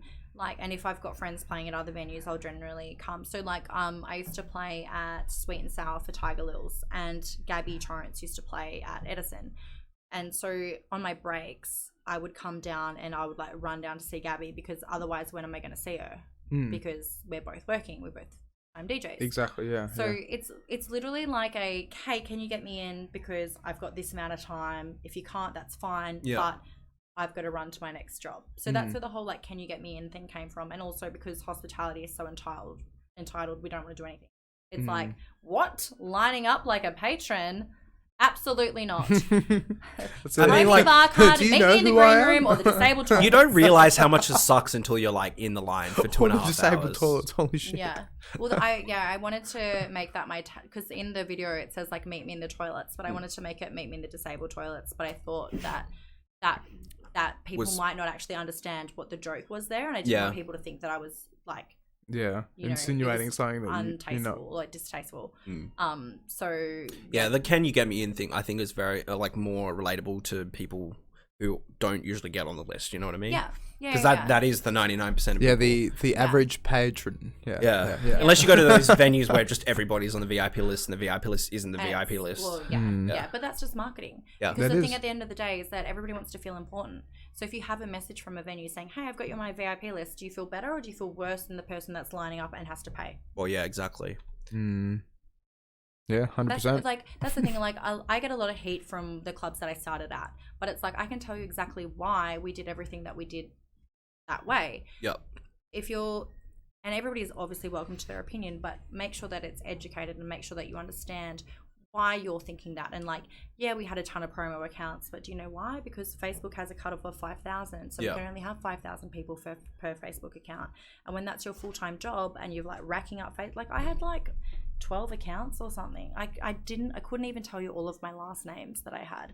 No shit. There's a reason why we did it that way, because it was successful and because it worked. Yeah. But if you can come up with me and say this is why I don't think it worked, then that's fine. But I can guarantee that I can tell you why you're wrong. We see that with everyone though. Like pretty much everyone we've interviewed on here that's about marketing has their little tricks that they've tried, you know, and Facebook updates their shit and you can't do this anymore. So you have to do it like, because Nick was telling us about how he was working really, with onto it. replying bots on Facebook. Yeah. The chat bots, Yeah, and that used to be really good at turning over like ticket sales and stuff like that. But now you can't use bots for a certain reason. I remember Nick explaining it obviously a lot better than I could. I remember like running into Nick and all of like the Capital Corp DJs at Connections before I started working for Capital Corp, and Nick came up to me and he was just like, "Oh my god, you have a chat box in your like company logo. Like, can we talk about chat box?" Yeah. And I was like, I hate to tell you this, but I started Banks & Co with someone else who I no longer work with, and they were doing Chatbox and I wasn't. And he's like, "Oh, I just wanted to talk about Chatbox." And I was like, "I'm so sorry, I can't." Yeah, Nick's all over that marketing stuff, almost a little bit too much.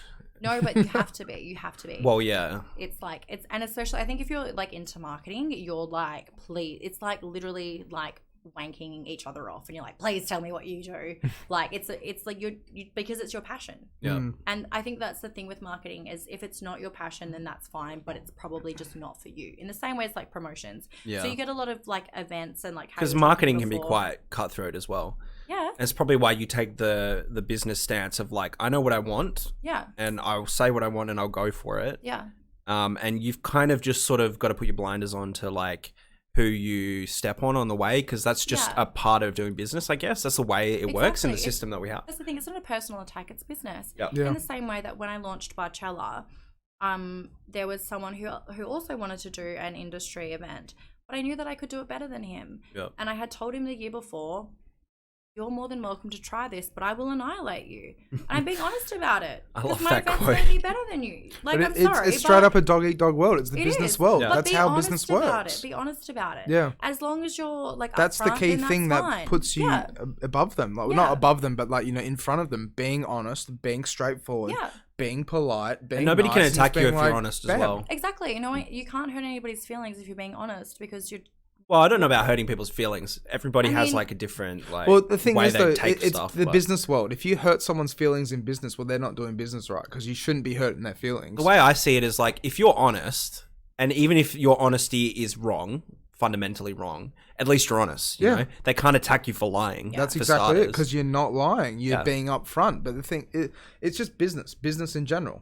It's just It is. how it's it like happens. that. Like there was someone on your podcast who mentioned that they didn't like that I started an emo event.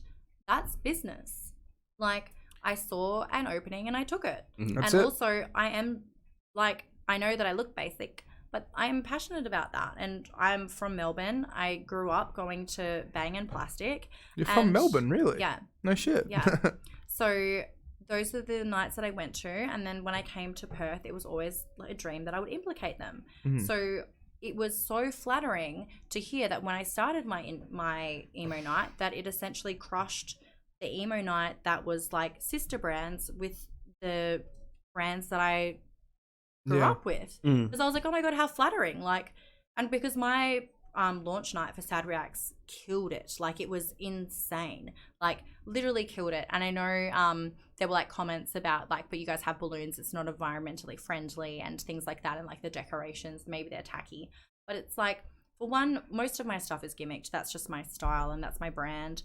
So if you don't like it, then that's fine. It's not for you. Sorry, I'm just going to interject, and because we've got a lot of comments coming through. Damn it. So I'll go over them quickly. Alan May came in and... Alan May, really? Yeah, when we were talking about how bad heard from him Pioneer in a long equipment time. was, he was just agreeing that Pioneer was complacent. Cameron Anderson has just ordered a gin and tonic. Well, by just, I mean he ordered it 3 hours ago and it still hasn't got there.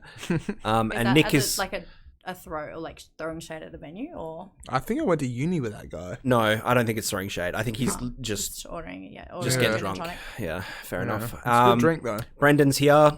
Brendan or Brandon? Brandon, sorry. Okay. Oh, He's still there. Don't lampoon me for that one. Who's Wilco now? He says talks about the future. Nick talks about the future of AI when he's out all the time, and then Nick says, "I just want someone to nerd out with." Oh, bless his little heart. But talking about business, right? Go back into it, Alex. The biggest thing with business, right, is being ahead of your competitors. You have to be. And that's like... But also knowing your competitors, like... It blows my mind when I talk to people about things, and I've always been very like, this is what these people are doing, so I have to do it better. That's just how I think.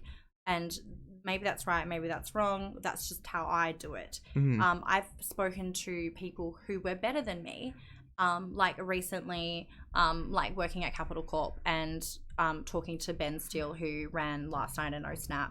And Shout out to Ben. Yeah. He's a good dude, yeah. Yeah. I like him a lot. He was like my, not idol, that's the wrong word, but I remember rocking up to last night thinking like, holy shit, this guy's going to glass me because I feel like I'm like stealing his stuff. Yeah. And he didn't know who I was. And I was like, oh, thank God. Somebody else threw like a beach ball and a drink in my face, but whatever. But I remember talking to him recently when I started working for Capital Corp, because he also works for them. And I was like, when did you know who I was? Because I always knew who you were, but like, when did you know who I was? And he was like, honestly, I was so busy and like my events were going so well, I didn't have time to think about what other people were doing and all that kind of stuff, which makes sense. Yeah. But I think, and that worked for him at the time. And also like, OSNAP was the first like promoter event to have a photographer. That's insane. Like they were like they were like a photographer. Yeah, they were like really one of like the first like venue, like the first like promoter. I thought that was just like a staple in almost every single event that gets thrown. When you think about it, like, so I'm playing at OSNAP's reunion on Friday and it's 10 years old. So think about what things were like 10 years ago. Yeah, that's very true. Yeah, like 10 years crazy, ago. So different. Before the DSLR, before then. So different. What do you mean before the DSLR? DSLRs have been around for longer than that. I don't fucking know cameras. Just before the good times, right? In the dark times. Look, I have a Canon. That's it. That's as far as it goes, it's right? funny to think. Like I've always had that in the back of my mind, and it's always been a complaint of mine, just generally about the Perth scene. Is Nikon. We're so far, like we always trail everywhere else. It's so behind. It's so behind. Well, but that's the best thing as well. It's just like you can look at what works and what doesn't work. So if you're smart about it. But that's the thing, like I look over East, I follow like all of the clubs over East, but also because I did such artist liaison stuff and I like worked with celebrities for a really long time, I wanted to know what they were being offered at the venues that they were at in Australia that weren't in Perth. So, but is the objective to copy them, or is the objective to just learn from them and make a better event? Before you go into that, right, I really want to bring up an important topic. So a lot of people say that Australia is like 5 to 8 years behind America. And so when they say they're 5 to 8 years behind America, that's that's culture, that's technology, that's politically, the whole lot. Maybe politically. I mean, definitely politically. That's what the whole saying was like. Orange man bad. We follow the political moves of America. Yeah, not necessarily orange. But man I do bad, agree, but though, like, right? To an extent. But would you say that's like with some of the events that you've been able, like the way I'm going to put this in perspective, right, is that my parents owned a security company, right? Well, they still own it. What security company? NAS Security. But the thing is, we started the Southwest Security in a way. And so when I say that, there was no one down south 25 years ago that was doing security. So my dad saw an opportunity, took it, made a lot of money, and then managed to like capitalize on it. Yeah. But the whole idea, it's like you see something happening in America. Should we follow that trend? Should we not follow that trend? Because you know how you're saying with Over East as well. Yeah. But I mean, we can follow Over East, but Over East probably gets their influence from America as well, as it is. You're right. I agree. I think instead of looking over at Melbourne, we should be trying to we're a Western, create our own identity. Well, what is the word I was saying to the other day? When you're too far behind, like for example, right, when Rechabite started, they were very like, we're like the fringe venue and all that kind of stuff, and we're going to have performances and things like that. That's what they do in Dubai, and that's fucking amazing. But Perth, Western Australia is not Dubai. That's exactly it. We have a population of 3 million people. Can't keep up. And like, you also need to be aware of like, for example, this is why Magnet House blows my mind, because that Magnet House is kind of our Dubai, because we don't have anything that is like that. Yeah, that futuristic. That. Yeah. In the same way, like the clubs in the UK, like they're quite ahead as well. Yeah, well, perfect example, Ministry of Sound. What club other than Ministry of Sound that has 12-inch subwoofers underneath the floorboards? Oh, there's a lot that have. I know you guys were talking about that last night, but there's other things that are more standout. So, like, for example, one of the biggest important, or like the most important things in venues at the moment is somewhere to take a photo, because photographers are getting less and less important. Not less and less important, but people are more aware that they can take a photo on their phone that they like and they can edit it. So you need to have a background like the one that we have right now, where it is easily accessible and looks good on Instagram and looks good on social media. So when you have like picturesque points that are good and look great on social media, and people see that and they're like, oh, that's at this venue. That's what's important. You still need a photographer, and you still want those professional photos, and photographers are still important. However, you still need to have those photo moments. Like, for example, like I don't want to just talk about Magnet House. However, you know that they have the I Know the DJ sign, they have the wings, they have the owl on the wall. They were smart in how they designed it, and because they knew that you see these in photos, you know where people are. That's in the exactly same way it, that the court have their picturesque points. They have like a big sign that says like the court. They have their rainbows, and then they have their gimmicks of like the ball pit, or like, you know, like the like bucking penis and things like that. And people are like, oh, they're at the court, or the overflow. It's very picturesque. So they're smart in the way that they have done that, and that's like super important to venues now. If you're not with the times, and if your venue's not keeping up with that, that's your fault. That's not because Perth's behind. That's because you're behind. So here's a good question for you. Would you say that the music is kind of like, music isn't dying off, but it's one of those things where it's like you said, with in terms of dying off? Well, I just mean like with the whole. Well, I mean like maybe you mean like music is less important. Music's still important. No, of course, but I just mean like the idea of like you're saying with the whole like photos and like the media and the entertainment, like being able to provide a space where you can actually try and not market it, but you can let the patrons market it for you to an extent. What you're providing is an experience. That's what I mean. Experience, If you have a bad DJ, you're not providing the right experience. So let's say hypothetically, for example, let's say Magnet House had the same setup that they do now, but they only played emo music. Emo people don't. It doesn't collide. It doesn't work hand in hand. That's it. You need to know what kind of music style you're going for, and that's why I think that those venues, like for example, you've got Edison, Amplifier, and Magnet House, and they all play 3 different genres, and they're all next door to each other, so you know, okay, this venue is not for me, maybe the next one is. In the same way that the court have their cheese beer garden, they have their inside dance room, and then they have the R&B upstairs. That's smart, because if you like, and also what the court have going for them that no other venue does is that they're a community. It's not just a bar, it's a community of people that are going there, and the same with Connections. But you have you are appealing to everybody in your community because you've got everything there that you need. Yep. You've got the food factor of it, and all of the food at the court is amazing. They have pizza until close.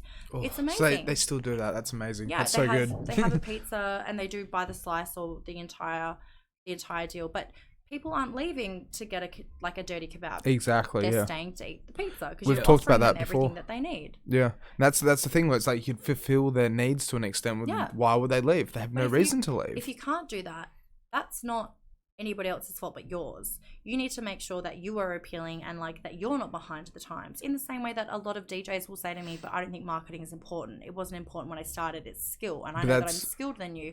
But it doesn't matter if you're better skilled than me because I'm still getting booked more because my marketing is better. And if you can't keep up with that, that's not my fault. Yep. And I'm not going to feel bad about the fact that I can outmarket you because that's my strength. Being a technically amazing DJ might be your strength. Is that paying your bills? No. Because nobody cares, nobody knows that you're technically amazing because you can't market yourself, so you're not getting gigs. I'm so happy you said that because that's the biggest thing. It comes down to staying with the times and staying relevant. You need to forever be progressive, like forever.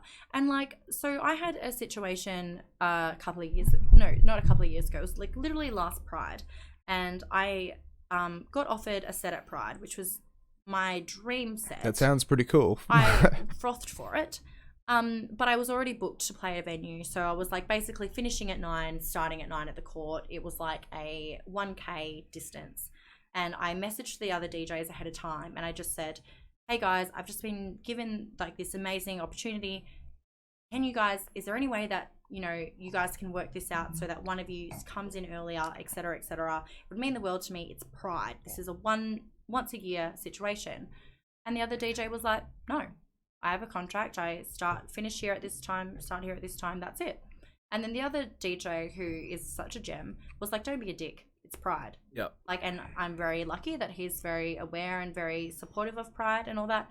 And they got into a group chat, and the DJ that didn't want to accommodate me was just like, she's been around for a minute. She doesn't even deserve to be at Pride. Why would I help her? Like, it's not my fault that I got Pride and you didn't. Yep. If you're angry that you didn't get Pride, look at yourself and look at what I'm doing and look at why I got Pride. Like, you being angry at me, you're not angry at me. You're angry at yourself because you're not getting the gigs that I am getting. And I'll be the first person to say I'm not technically amazing. I'm not very good with like, I can't do like tricks or anything like, and in the same way that when I watch like Mike play, Rovi play, Nick play, Genga play, I'm like amazed at how technically great they are. Just wait until you see me play.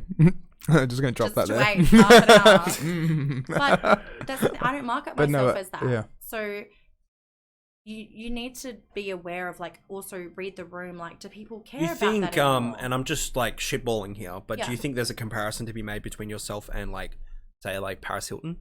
Yeah. Yeah. Because we know how to market ourselves. Yep. And like in the same way that we both market ourselves as dumb idiots. Because don't say that though, but but that's what my marketing is, and I will like always feel like I'm a dumb. That's what I've been telling you, Alex. Is that's the genius behind the marketing. Yeah, like that's the thing. It's the genius behind the marketing. Would you say you like channel the negativity? Yeah, because that's like the whole point, right? If you bring the negatives and if you announce them, nobody can bring you down for them. So that's why I always market myself as like, I'm just a dumb bitch who can't DJ. So nobody else can say that because that's what I've warned you. Does it sort of fall into the like undercommit, overperform sort of like for sure territory? Because when people rock up to my sets and they're like, oh, she's actually okay. They weren't expecting that. But also when you look at me, I don't look like a smart person. I understand. I'm aware that I have. You look like a smart person. I'm aware that I have like the surgery and like, lip fillers and whatever that makes me maybe look like a bimbo. But I'm aware of that and I own it. And I'll be like, yeah, okay, cool. I don't even know how many mils I've got in my lips. Like, I totally get that I don't look smart, but like, you're not going to expect anything from me. So I'm not going to overpromise you in terms of like, if I said to you, oh, by the way, guys, I'm really smart and like, I'm actually okay at my job, but I like care about marketing, you're not going to listen to me. But if I'm like, oh, lol, I just like getting wasted and like, give me a bar card. That's what people care about. They care about the entertainment value. They don't care about like the mentality behind it or like, it's a brand. And that's what got my brand going is that when I started at the venue I started at, I wasn't the prettiest girl. And there were girls that had started that were way prettier than me, been there for longer, and they had marketing and promotions in the bag. And I was like, okay, how can I compete with them? I can't be better looking than them. I can't take like sluttier kind of selfies than them because they're going to outdo it than me. But how can I beat them? And the only way that I knew how to compete with them was like, well, I can be funnier than you. I can get more Facebook status likes than you can. Yeah. And that's what was working at the time. So I out promoted these girls in terms of like, well, I can get a following that you can't. And I don't mind spending my time on the floor, getting to know people, talking about these funny experiences that I've shared of my life, because you guys are just sharing how pretty you are. It's all about the hard yards, isn't it? It is. It's all about putting in the time, the effort, and getting to where you want to be, to the point where it's like people know you. It's like they can, instead of just going, yeah, okay, bimbo, they'll be like, no, there's shit behind that. But that's the thing. If you think I'm a bimbo, my marketing's worked on you. If you think I'm stupid, then I've achieved what I've wanted to achieve because you don't expect anything from me. So if I do anything above nothing, then I've already overachieved in your eyes. That's a very intelligent answer. Like, holy shit, like, it's one of those things, right? Like, not bad for a girl with no talent, let me tell ya. It's just thinking outside of the box and being able to make that box your bitch. And also there's this whole thing about like females in the industry and like all that kind of thing. Nobody cared when I was an underpaid manager for years being a female. Why does anyone give a fuck if I'm an overpaid DJ being a female? Because nobody cared when it wasn't working for me. So why do you care now that it's not working for you? That's the issue. And like, you know, there's this whole thing about like, you know, females in the industry, oh, we're like slutty or we're dumb or whatever. Well, like, can I change your perspective? Probably not. So if I just give you what you expect. Well, that actually brings up a good point. You're 100% right. What's your reply to somebody who would say that your online persona and the way you conduct yourself online is harming women in the industry? I can see where you're coming from. I wouldn't say it's harming, but I mean, I can see why females or well, because you are, at the end of the day, you're playing into the stereotype, which is fine. It's part of your marketing, but that's what gets me booked. What's your comment to the people, like, because obviously you know you've got haters. It's just the way. What? Yeah, it's the way that you conduct your business, which is fine. Everyone has haters, though. I've got haters, and you know what? Gonna hate. I kind of admire it. You know what I mean? It's empowering to fuck the haters, you know. Well, yeah. What would be your comment to those people with those sorts of comments? My whole perspective. Wait, let me just tell a little bit. Yeah, I understand. Don't forget, it's a Shiraz night, alright? No, I mean, I totally understand where people will say things like I harm feminism. But if anything, I'm saying don't give a fuck. Like, you can think that I'm a bimbo, you can think that I'm an idiot. I've had people not call me out because it's not accurate, but I've had my entire time, like when I was looking after Geordie Shore, I got called, this girl was just like, oh, you Geordie slut. And I was like, at least call me a Geordie whore because that rhymes, you dumb bitch. But like, you have to own it and you have to be aware of like, if you present your weaknesses to people and if you're like, these are my insecurities and I'm aware of them, nobody can call you out on them because you're like, I know that this is where I'm faltering. That is exactly it. In the same way that like, I know that if I try to prove that I'm smart, I'm not going to get anywhere. I'm fighting an uphill battle because nobody expects that of me because they don't expect the girl with the boob job and the lip fillers and all the plastic surgery and that presents like can get wasted at the fucking club on the weekend. They don't expect much from her. So if I can present myself like that, but I can still get the side deals that I want and I can still get the gigs that I want and I can still get the hourly rates that I want, I'm not harming anybody. If anything, I'm proving to you that you can be like this and you can be whoever you want.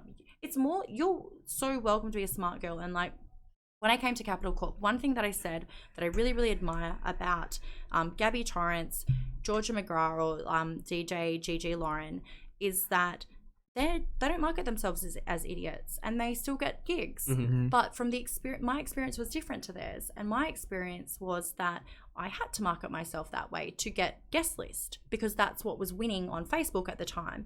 And I'm now 8 years into this, coming on 9 years. I'm not going to change my marketing at this point because this is what people have known me for as being like, you know, the dumb bitch that gets wasted. It's your personal brand. Just quickly, I want to have a little input.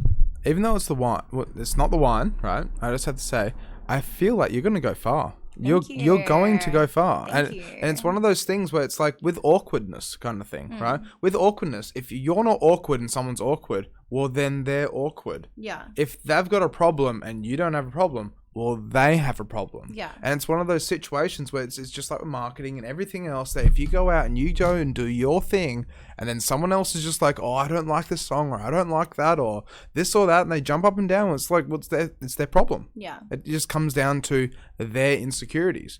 Because it's like what I was saying at the beginning of this podcast. I go up and I dance for I do 27,000 steps in 6 hours.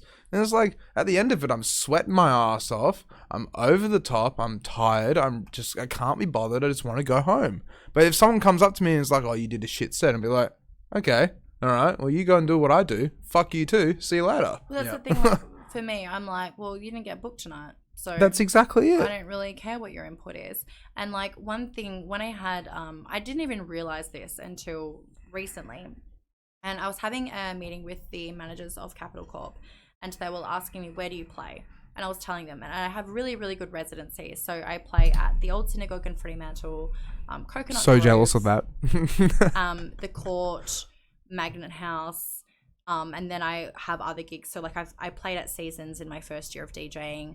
I play at Cheek.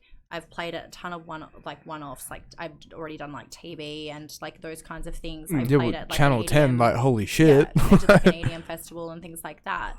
But it's like, oh my god, my brain just turned off at like the worst time. What was my point? I know how that feels. We've got 5 minutes left as well, by the way. Where was I going with this? What was I saying?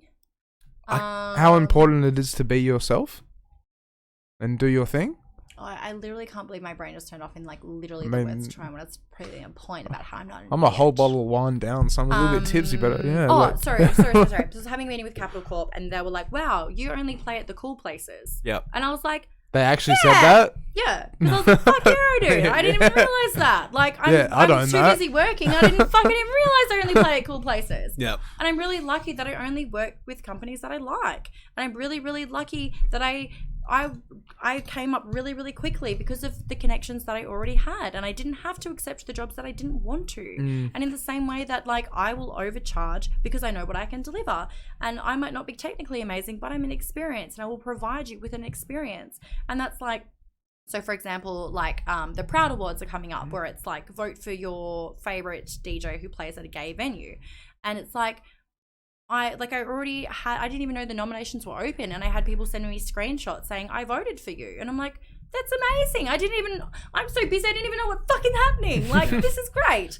But it's like fucking amazing. And like in the same way that like I booked Snap this weekend, it's like I booked it because I was just super nice and super open. Like I remember like literally running into Ben Steele when I started at Magnet, and I was just like, oh my God, I remember I used to gank your events all the time. And he was like, I know. I was like, thanks for not ruining me. Like, that's amazing. But it's like, you just need to be open. Like if you've stolen something. So like, okay, for example, hang on, are you going to admit that you've stolen something? Here we go. Yeah. Infra-Red first. I don't want to say that I stole. You can't line her up like that in Infra-Red first. I was inspired. Yeah. Inspired on Infra-Red first. Years ago. So I had a boat party last year called Banks and Hose. Yep. And it was inspired by a video that I saw like in my first couple of years. Was that the one with the Barbie dolls? Yes. Yes, I saw that video. Yes. And it was inspired by a video that I saw years ago. And I didn't steal it, but I remember I always loved that video.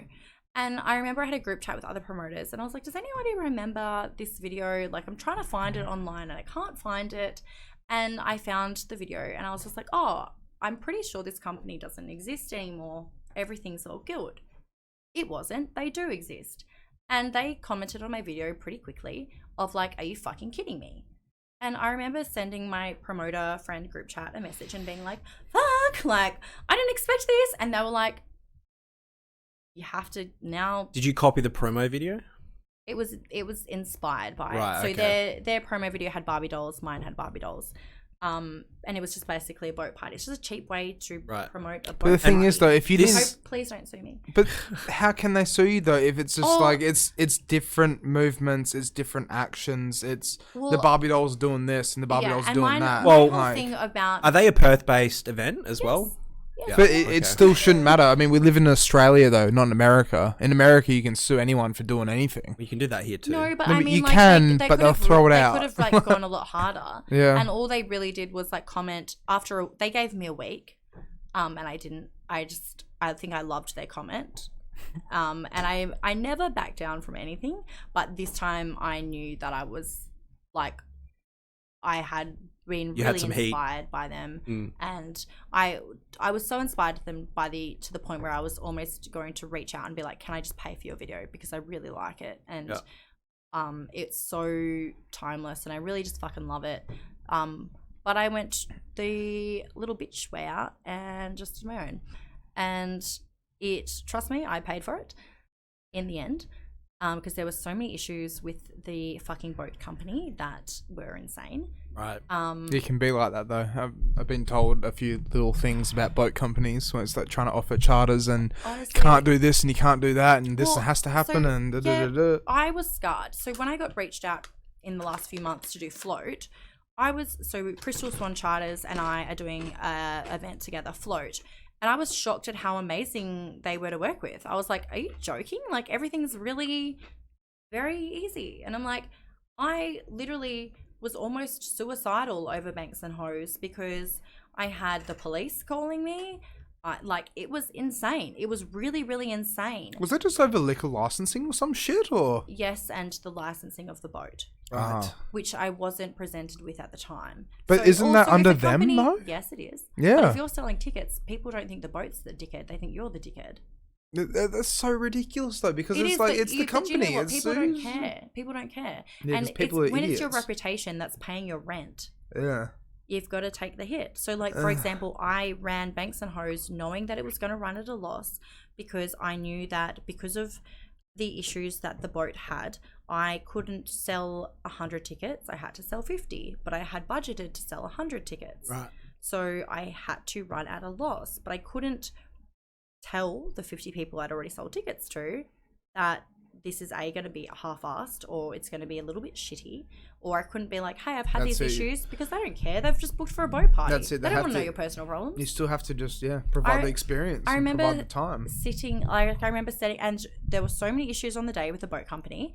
I've never felt more disgusting handing over thousands of dollars to someone that I did that day. Like, I was so angry. I was like holding back tears. I remember being in the DJ booth with Sam Holden, or Sammy Holden is his DJ name, and Mike DeWitt. And I couldn't look at the crowd because I was like holding back tears.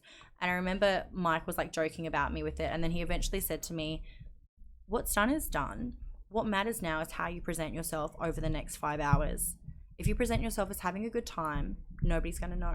If you present yourself as being stressed and crying, they're going to know that something's wrong. Yep. But for all they know, this is what you were selling. They don't have to know that you had all these issues and that it's at half capacity. All they need to know is that this is what you were selling and they're having a wicked time. So it's like, Nick's really good, isn't he? No, that was Mike. Oh, Mike, sorry. Mike DeWitt. Mike. Yeah. And so it was. Nick's really good too, though, so. Both Nicks are quite good. Nick Owen and Nick Thompson have been like quite supportive, and like wildly, I didn't expect, like when I walked into a company that's very DJ kind of like oriented, because of the experience I've had, like I've never started a residency and not been complained about, whether it's because I get paid too much, whether it's because I get good sets, they think that I'm shit, whatever. I've never, like when I got all my residencies, they would like happen very quickly. There were like literally every DJ at every venue complained about me. Right. For like reasons that weren't necessarily my fault. How does that make you feel though? Like shit. Made me feel shit. And I was like, I thought that some of you were my friends.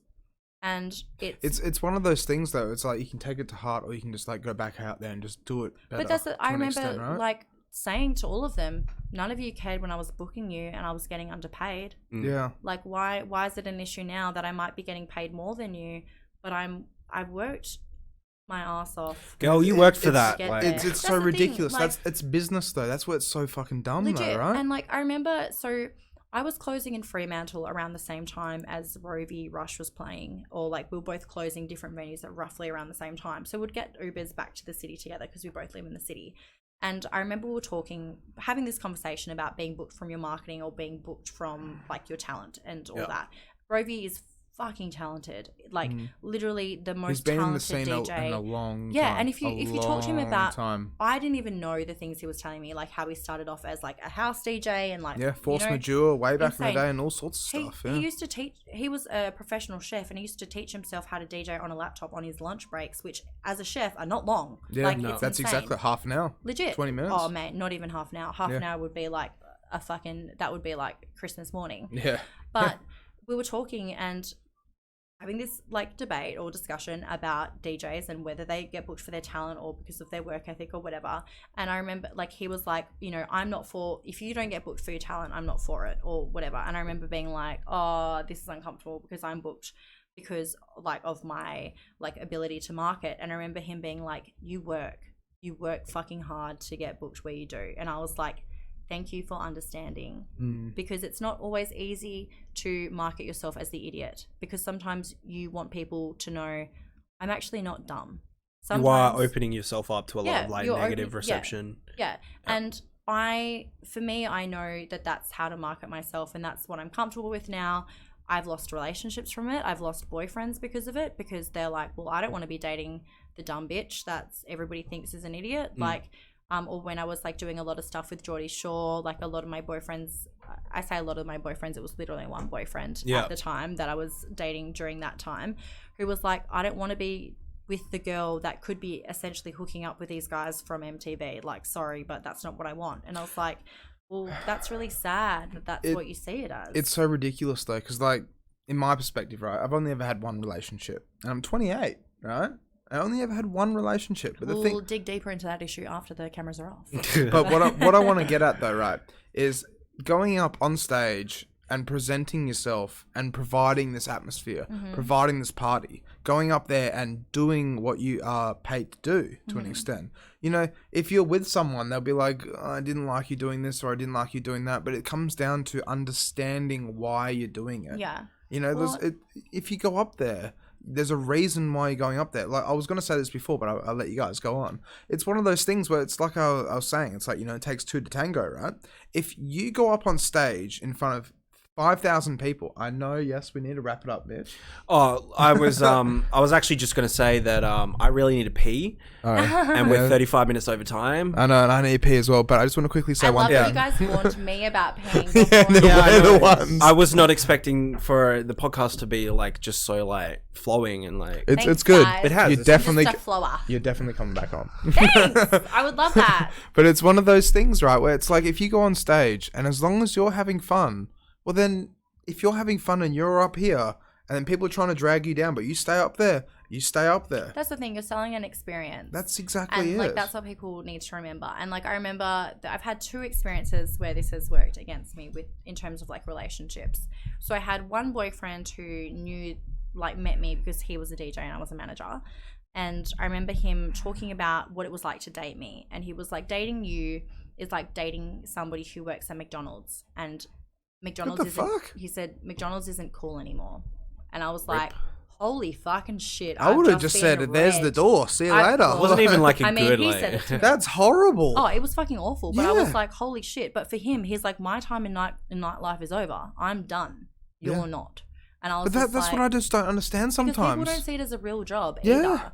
But it's awful. But then it's also worked against me for the other like aspect of it, where I've had boyfriends that I'm fucking wicked because I can get them into places and I can get them the free drinks and the bar cards. And but should it come down to giving them bar cards or giving them free entry? It should be like together, like, you know. And it becomes a transactional relationship at that point. Yes, but like, say for example, right? Let's just like set the scene. Let's say your girlfriend is out every weekend with her friends, which is totally fine, and she's finishing her night. Yep. Do you want her to go home or do you want her to come hang out with you for a couple of hours? Yeah, that's I'll fine. get you into the venue. Yeah, I'll get you a couple of drinks, whatever. And that's what it was. Yep. But he knew where I was. So he knew that if he went to Jack Rabbit Slim's and if he hooked up with someone there, I wouldn't know about it. He knew that if I was... Like, he knew where I was, so he was like, these are the venues that I can't do anything in, and these are the venues that I can. And when I'm finished my night, and if it doesn't go successfully, I can come back to you, and I can get the free drinks, and I can get the experience and all of that kind of stuff. Just quickly, I want to say this is where I really, really dislike society and the way it's going, right? And like what we were discussing before, where it's like, 8 years behind America or whatever. I mean, America's in the shit, unfortunately. They're going to have a revolution soon. It's without a doubt. All those damn children they're trafficking. That and, Orange Man bad and everything else that's going on there with the 5% that own the country or whatever the whole entire thing is, the richest. But the issue that we've got is that relationships, marriage, everything is just not where it was, 20 years ago, 30 years ago. I mean, sure, but also neither is divorce. Of course. It's one of those things, though, where you should go out and support each other. Not just be like, if I go here, then they won't see me here and I can go off and do this and talk to this. And it's very hard today. Like, it very, is. very hard. In hospitality, it's very hard. It's so hard. And that's why I've only ever had one relationship, because it's like, how can you settle down when you go out and you talk to women all the time? Or you talk to boys. You have to date people in hospitality. So it's like your pool of people that you can date from is very small. And that's why there's always things at venues of like, very incestuous of like, oh, she used to date him, but then like he dated her and all this stuff, and it's because Flying Scotsman. It's every See, it's just high school mentality to me. It is to an extent. But it's like, who else do you spend your time with? Yeah, you're with these people all the time. When do you go out and meet people? Because people generally go out and meet people on the weekends when you're working. So that's why hospitality is so like layered in terms of like, messy with relationships, because these are the people that we have access to. Because also people who don't work in hospitality don't understand that you have to be at a venue till 7 a.m. every week. Or, I have to go to this event because I have to network. People don't get that. People are like, oh, so you want to go to a party this weekend? Cool. Yeah. People just don't understand it. Or like, I'll get a lot of questions about, why do you drink so much? Or why do you go out all the time? And it's like, I don't. I go to what matters, and that's still working. Whether I'm getting like having drinks with somebody or not, it's literally just building those relationships of like, and some of my closest friends I've literally met through the industry from Instagram. Like Brandon and I were like friends on Instagram before we even met, because we had the same. But it's Brandon, though, But literally fuck all genres. Like a lot of people. Yeah, that's exactly it. To an extent, he's always been very standoffish in my perspective. But like also weirdly, in the last year, I've got a lot of people comparing me as like the female Wilco, and I'm like, what? Like I've had this brand for literally 8 years. Why now am I getting compared to like being? Because you're getting popular now. But see, that's fuck, that hurt. That was like taking a fucking bullet. But that's like with us. Sorry, to an extent. I'm much like you. I just fire shit from the hip. You know what I mean? But Mitch doesn't have a filter. But it's like with us though. It's like how Mitch has said, like, we just got to keep pushing on it. We're up to episode 44, and if we keep pushing and pushing, 43.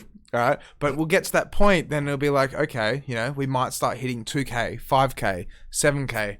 It's persistence as well. Views. That's exactly. Okay. One of my other tips is persistence. If it doesn't, and also, if somebody tells you no, you're talking to the wrong person, or you might be asking the wrong questions. It doesn't mean no. That's not that's not the end of the conversation. It just might be the end of the conversation with that person. Exactly. But that's that specific conversation. Maybe you need to ask it differently. You need to know what you want and know how to get it. And like, say like hypothetically, right, in terms of like DJs, because I get asked this a lot. How do you get gigs? Don't message people and ask for gigs, because you're essentially messaging people and being like, hey, can I have some money? Support things, go to things that you like. And that's how you get noticed. That's how people want to book you, because they're like, oh, this like kid cares about this kid cares about the brand, they care about the core values of what we're trying to do, they understand it.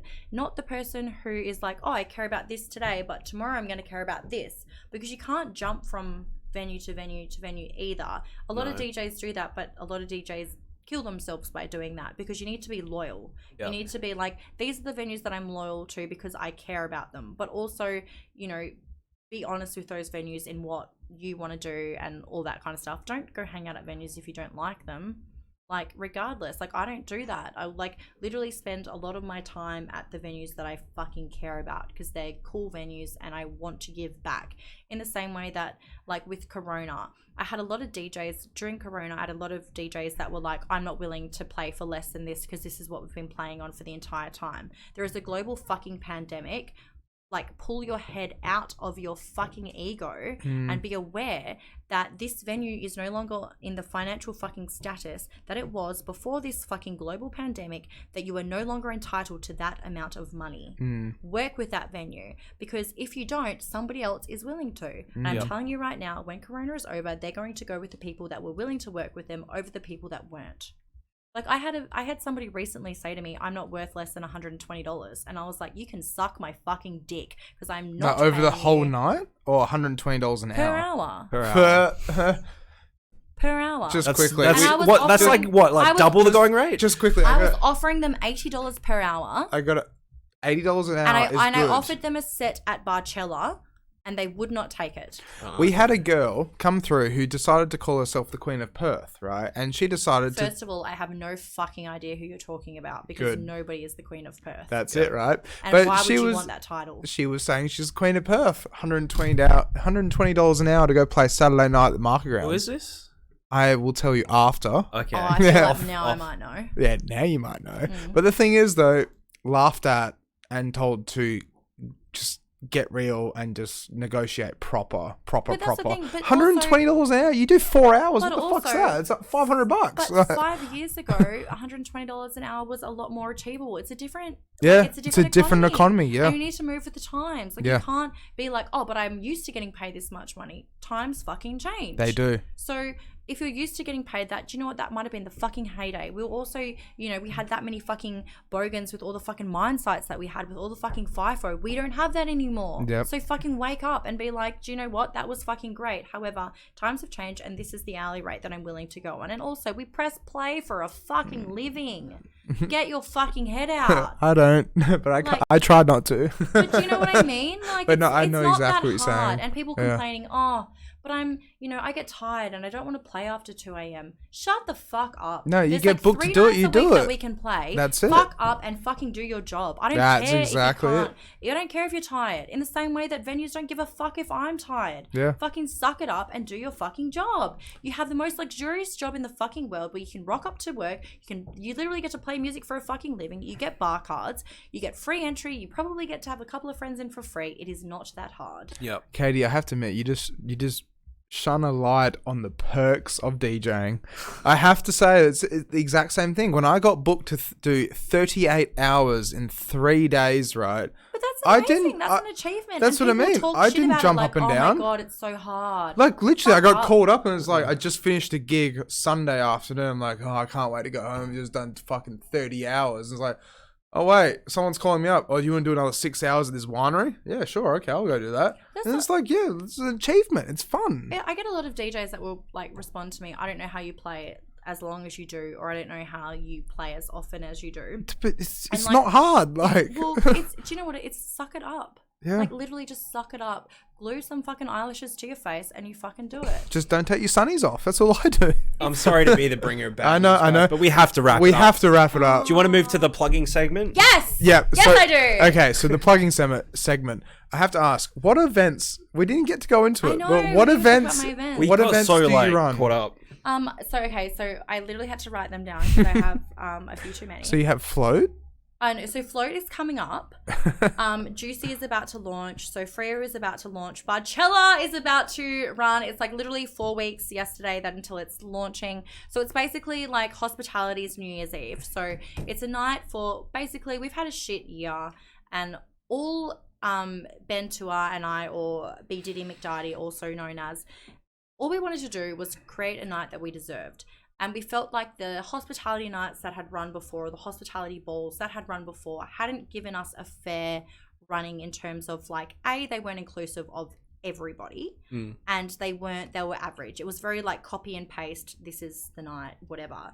Whereas we were like, do we really need another night at the same venue with the same acts? No, let's make it different. Let's have different rooms. Let's have different genres. Let's appeal to absolutely everybody in hospitality. Are you doing an awards segment as well? Yes. Yep. Yes. So basically, you purchase a ticket. If you work in hospitality, I will give you a venue code that is specific to your venue. The reason why we're doing that is because we have general admission as well, and we're basically just trying to raise as much money as possible because we have a really good cause that the money that not all of the money, but a percentage of the money is going towards. So it's all about raising as much money as possible. So if your venue doesn't want to get involved, that's totally fine. Send me a message and I will give you a personal message for your venue. It's also so we can kind of know what venues are interested, what venues aren't.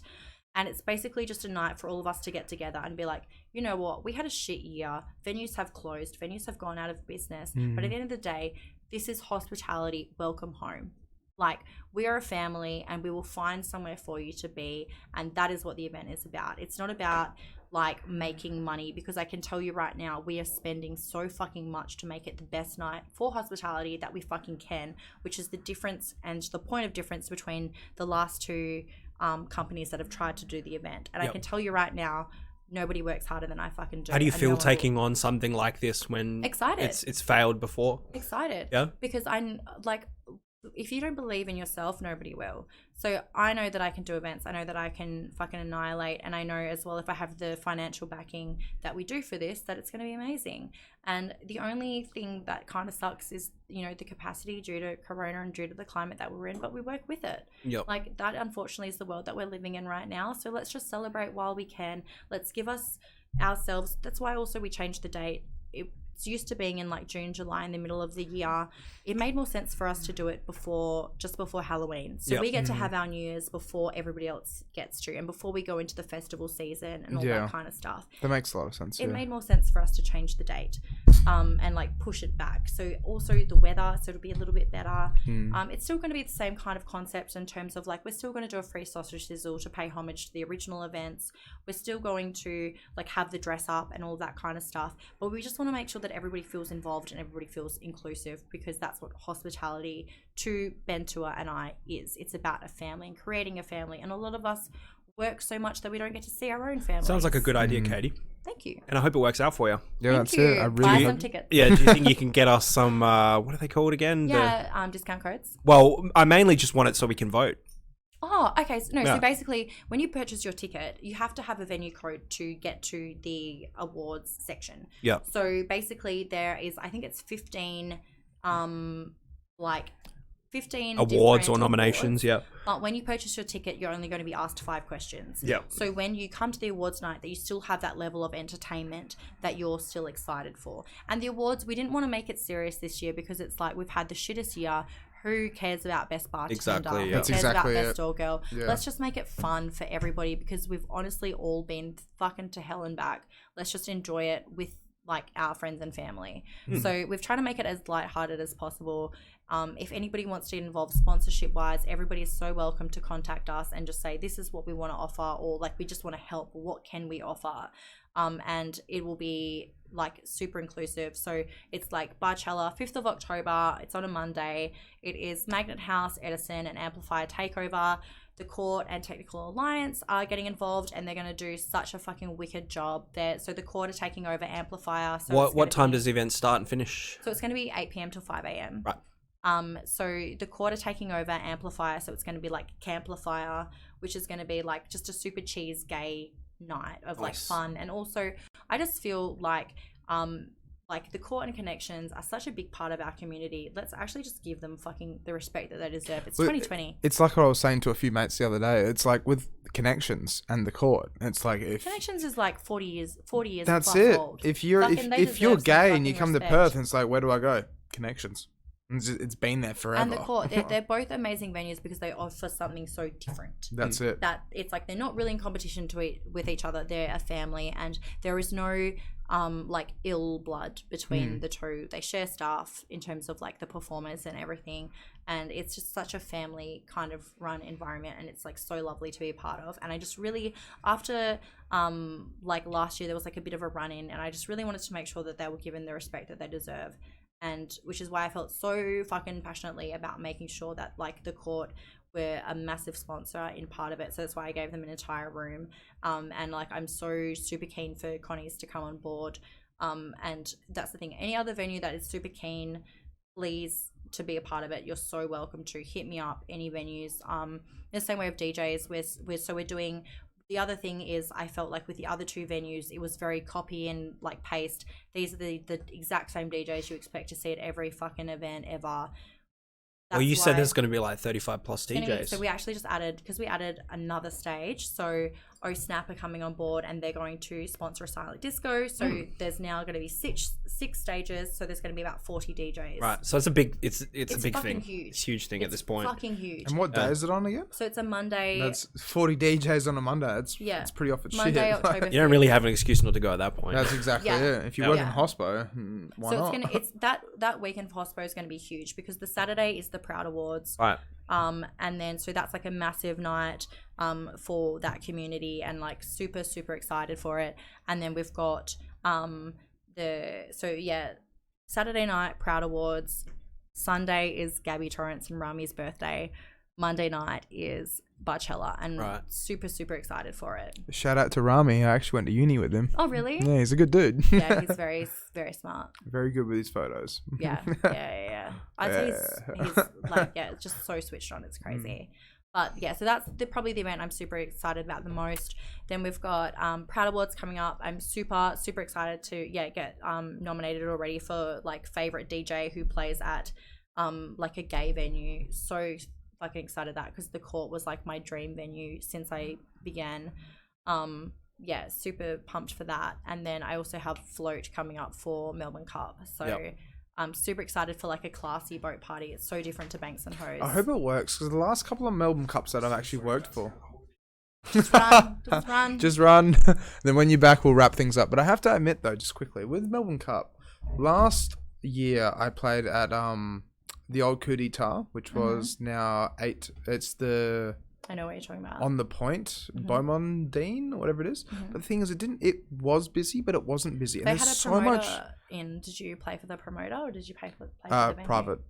private. Okay. Play for the venue. Yeah. Sorry, but yeah, it's one of those things. Did you find that over the years though, now that there's been all this backlash and this and that, it's like with Melbourne Cup, people don't want to celebrate it as much. What Float is, it's an after party. So basically, we're an after party will be good though. The race, because I know a lot of people feel a certain way about the race. Exactly. So not doing anything to do with that, but we're doing things like best dressed, because everybody, I think that's something that a fun part of what we. It's always been that though. It's always been like a bit of a fashion parade to an extent. Yeah, and I'm sponsored by Steph Ordino, who is an amazing Perth designer. Then also sponsored by Javier, and there's all which is like an amazing Perth based like alcohol range, and like new, like very bar boutique. It's like super fucking cool, and like super like forward, and like what's happening at the moment. And there's going to be other sponsors that come on board, so like super lucky. But also, while we're talking about promoting, I know one of the questions that you wanted to ask me that you didn't ask was terms of like women working in the industry. And I just wanted to say, probably my idols working in this industry would all be women. So I would have a top 3, and I would say Wendy from Galaxy is a fucking hustler. From Galaxy? So she owns Galaxy and Butterfly. She is a fucking hustler. Galaxy Karaoke Bar? Okay. She will be there almost every single time that you go there, and always dolled up, always, like, just, like, really, like, when you imagine, like, women working in this industry, you probably think of, like, Wendy. She's always super put together, super, like, amazing outfits and whatever, and just gets it done. And she's also a massive hustler and gets, like, she's just amazing. Then this is in, like, no particular order. Then you've got Linda Heaton, Capital Corp, fucking amazing. Shout out to Linda. Like, I was so shocked at how involved she was so I've worked for Capital Corp for just under a year now, which is crazy because it doesn't feel that long. So shocked at how much she does. It's insane. She's there all the time and is very aware of what's happening. And then Gemma Patton, who is now the new general manager of Capital Corp.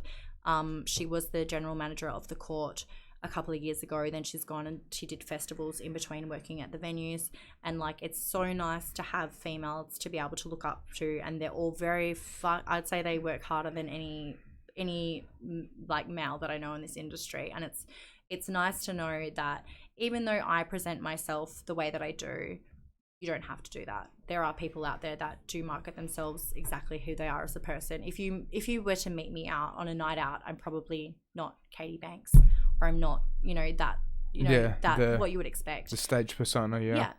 It's the same thing with me though. If I go out and about and someone's like, "Oh, I remember seeing you at Scarborough Beach Bar or here or there," I'm like, "Oh yeah, you did too. Nice to meet you." And it's like flatline. It's like I only have so much to give. That's it. Yeah. But those three women are exactly who they present themselves as. They're very like fucking like forward thinking and aware of what's going on in the industry. And it's nice to be able to work somewhere where you can actually look up to females and think that's the end game of like owning your own venues or working so high up in venues where it's like it's not a negative to be a female. Because I know a lot, like growing up through the ranks of nightclubs, it has a lot of the time for me been seen as a negative that I'm a female, or that like when I get to a certain age that's my due date, and like then I'll eventually go off and do a real woman's job of like having a family and having kids, and you don't necessarily need to go down that road. You can still have a career. And that's exactly it. Yeah, you shouldn't be tied down to just having family and just having kids. You just go out and do what you want to do. Do what you want to do, and then if you decide to do that, then you can decide to do that. It shouldn't be locked and keyed as being like, "Yep, girl, yep, kids and family." Yeah. In the same way, like I've worked for venues before where they're like, we won't, like the men won't listen to you because you're a female. So just tell one of the male bosses what you want to have done, and like they'll get the point across. And it's like, why is it different? In the same way that there was a DJ tonight that got R&B Fridays, which is great. That's a great achievement for any DJ. Yeah. And all of the comments. Shout out to Jess. Like, holy shit, that's amazing achievement. Amazing. That's so like, good. Literally, shout out to Miss Hap. That's a fucking great achievement. But a lot of the comments on the post were like, oh, that's great for a female DJ. Should be on Triple J soon. But it's hopefully, like, fingers crossed. But it's like, why is that an achievement for a female DJ? That's an achievement for a fucking anybody. DJ. Exactly, yeah. Anybody. Yeah. Like, and the males that were commenting that, they're not fucking booked for R&B Fridays. Like, sorry, mate, when were you fucking booked? Not at all. Yeah. So she's achieved higher than you have. So why is it different that she's a female? And You're also, right. Jess is not somebody who markets herself as me. She doesn't market herself as sex sells or anything like that. She markets herself as what she is, which is a talented fucking DJ. Well, she came second in the, I think it was Australian DMC. And it's like, she is so talented at what she does. So I was looking for a DJ, vinyl DJ. And she was the biggest, like, when I made a post like, hey, I'm looking for a vinyl DJ. Who do I get? Mishap was the number one, like, person that was recommended to me. So like, she's fucking doing good, and I've never even fucking met Jess, and I've like booked lovely booked girl. her for I met her a couple of times. She seems so girl. fucking nice. Yeah. Like, but that's the thing, I don't think she's nice because she's a female. I think she's just a nice person, and she's doing good at her industry, which happens to be DJing. Yeah. All right, we're 2.5 hours over the top. All right, let's wrap things up. I'm a little bit tipsy. I think we all are. I've actually finished it. I don't know what you're talking about. Let's get another bottle. You guys only had half a bottle of each. I mean, fuck. I had a whole bottle of Bustleton Boys. No, you didn't. I had 2 glasses from that. You had one. I had 3 glasses in total. 1 from Kayty's and 2 from yours. We're opening another bottle. Yes, let's open another bottle. Okay. Why are we? So, thank you so much, Kayty. Thank you. We went overtime. This is the first time he hasn't had to bother me. Well, I didn't care. It was just I needed to go pee, and I was like, I'll just pee. Just let it happen. Shut up. Just let it happen. Yeah. Yep. Thank you so much for coming on. Thank you for having me, guys. It's been great, Kayty. This has been amazing. So much information. So much like just everything. Like just like actually putting a face to the picture kind of thing, right? Not bad for a girl with no talent. You have a lot of talent. Thanks. Thanks for saying that. Thank you, Mitch. Cheers. Thank you. No, you're supposed to say yeet. Oh, okay, sorry. Yeet. There you go. Yeet. That's what the kids are saying these days. That's exactly it. And that's what what I'm he's saying, apparently. Yeah. And then do one of like... That's it, isn't it? Wait, just a little... So, there you go. Dab. Dab. I'm sorry I did that. This is episode 34? No, 43. 43. You got it. Kayty's on the ball tonight. Yep. Yeah. Not bad for a female. Like and subscribe. Like and subscribe, guys. She beat me to it.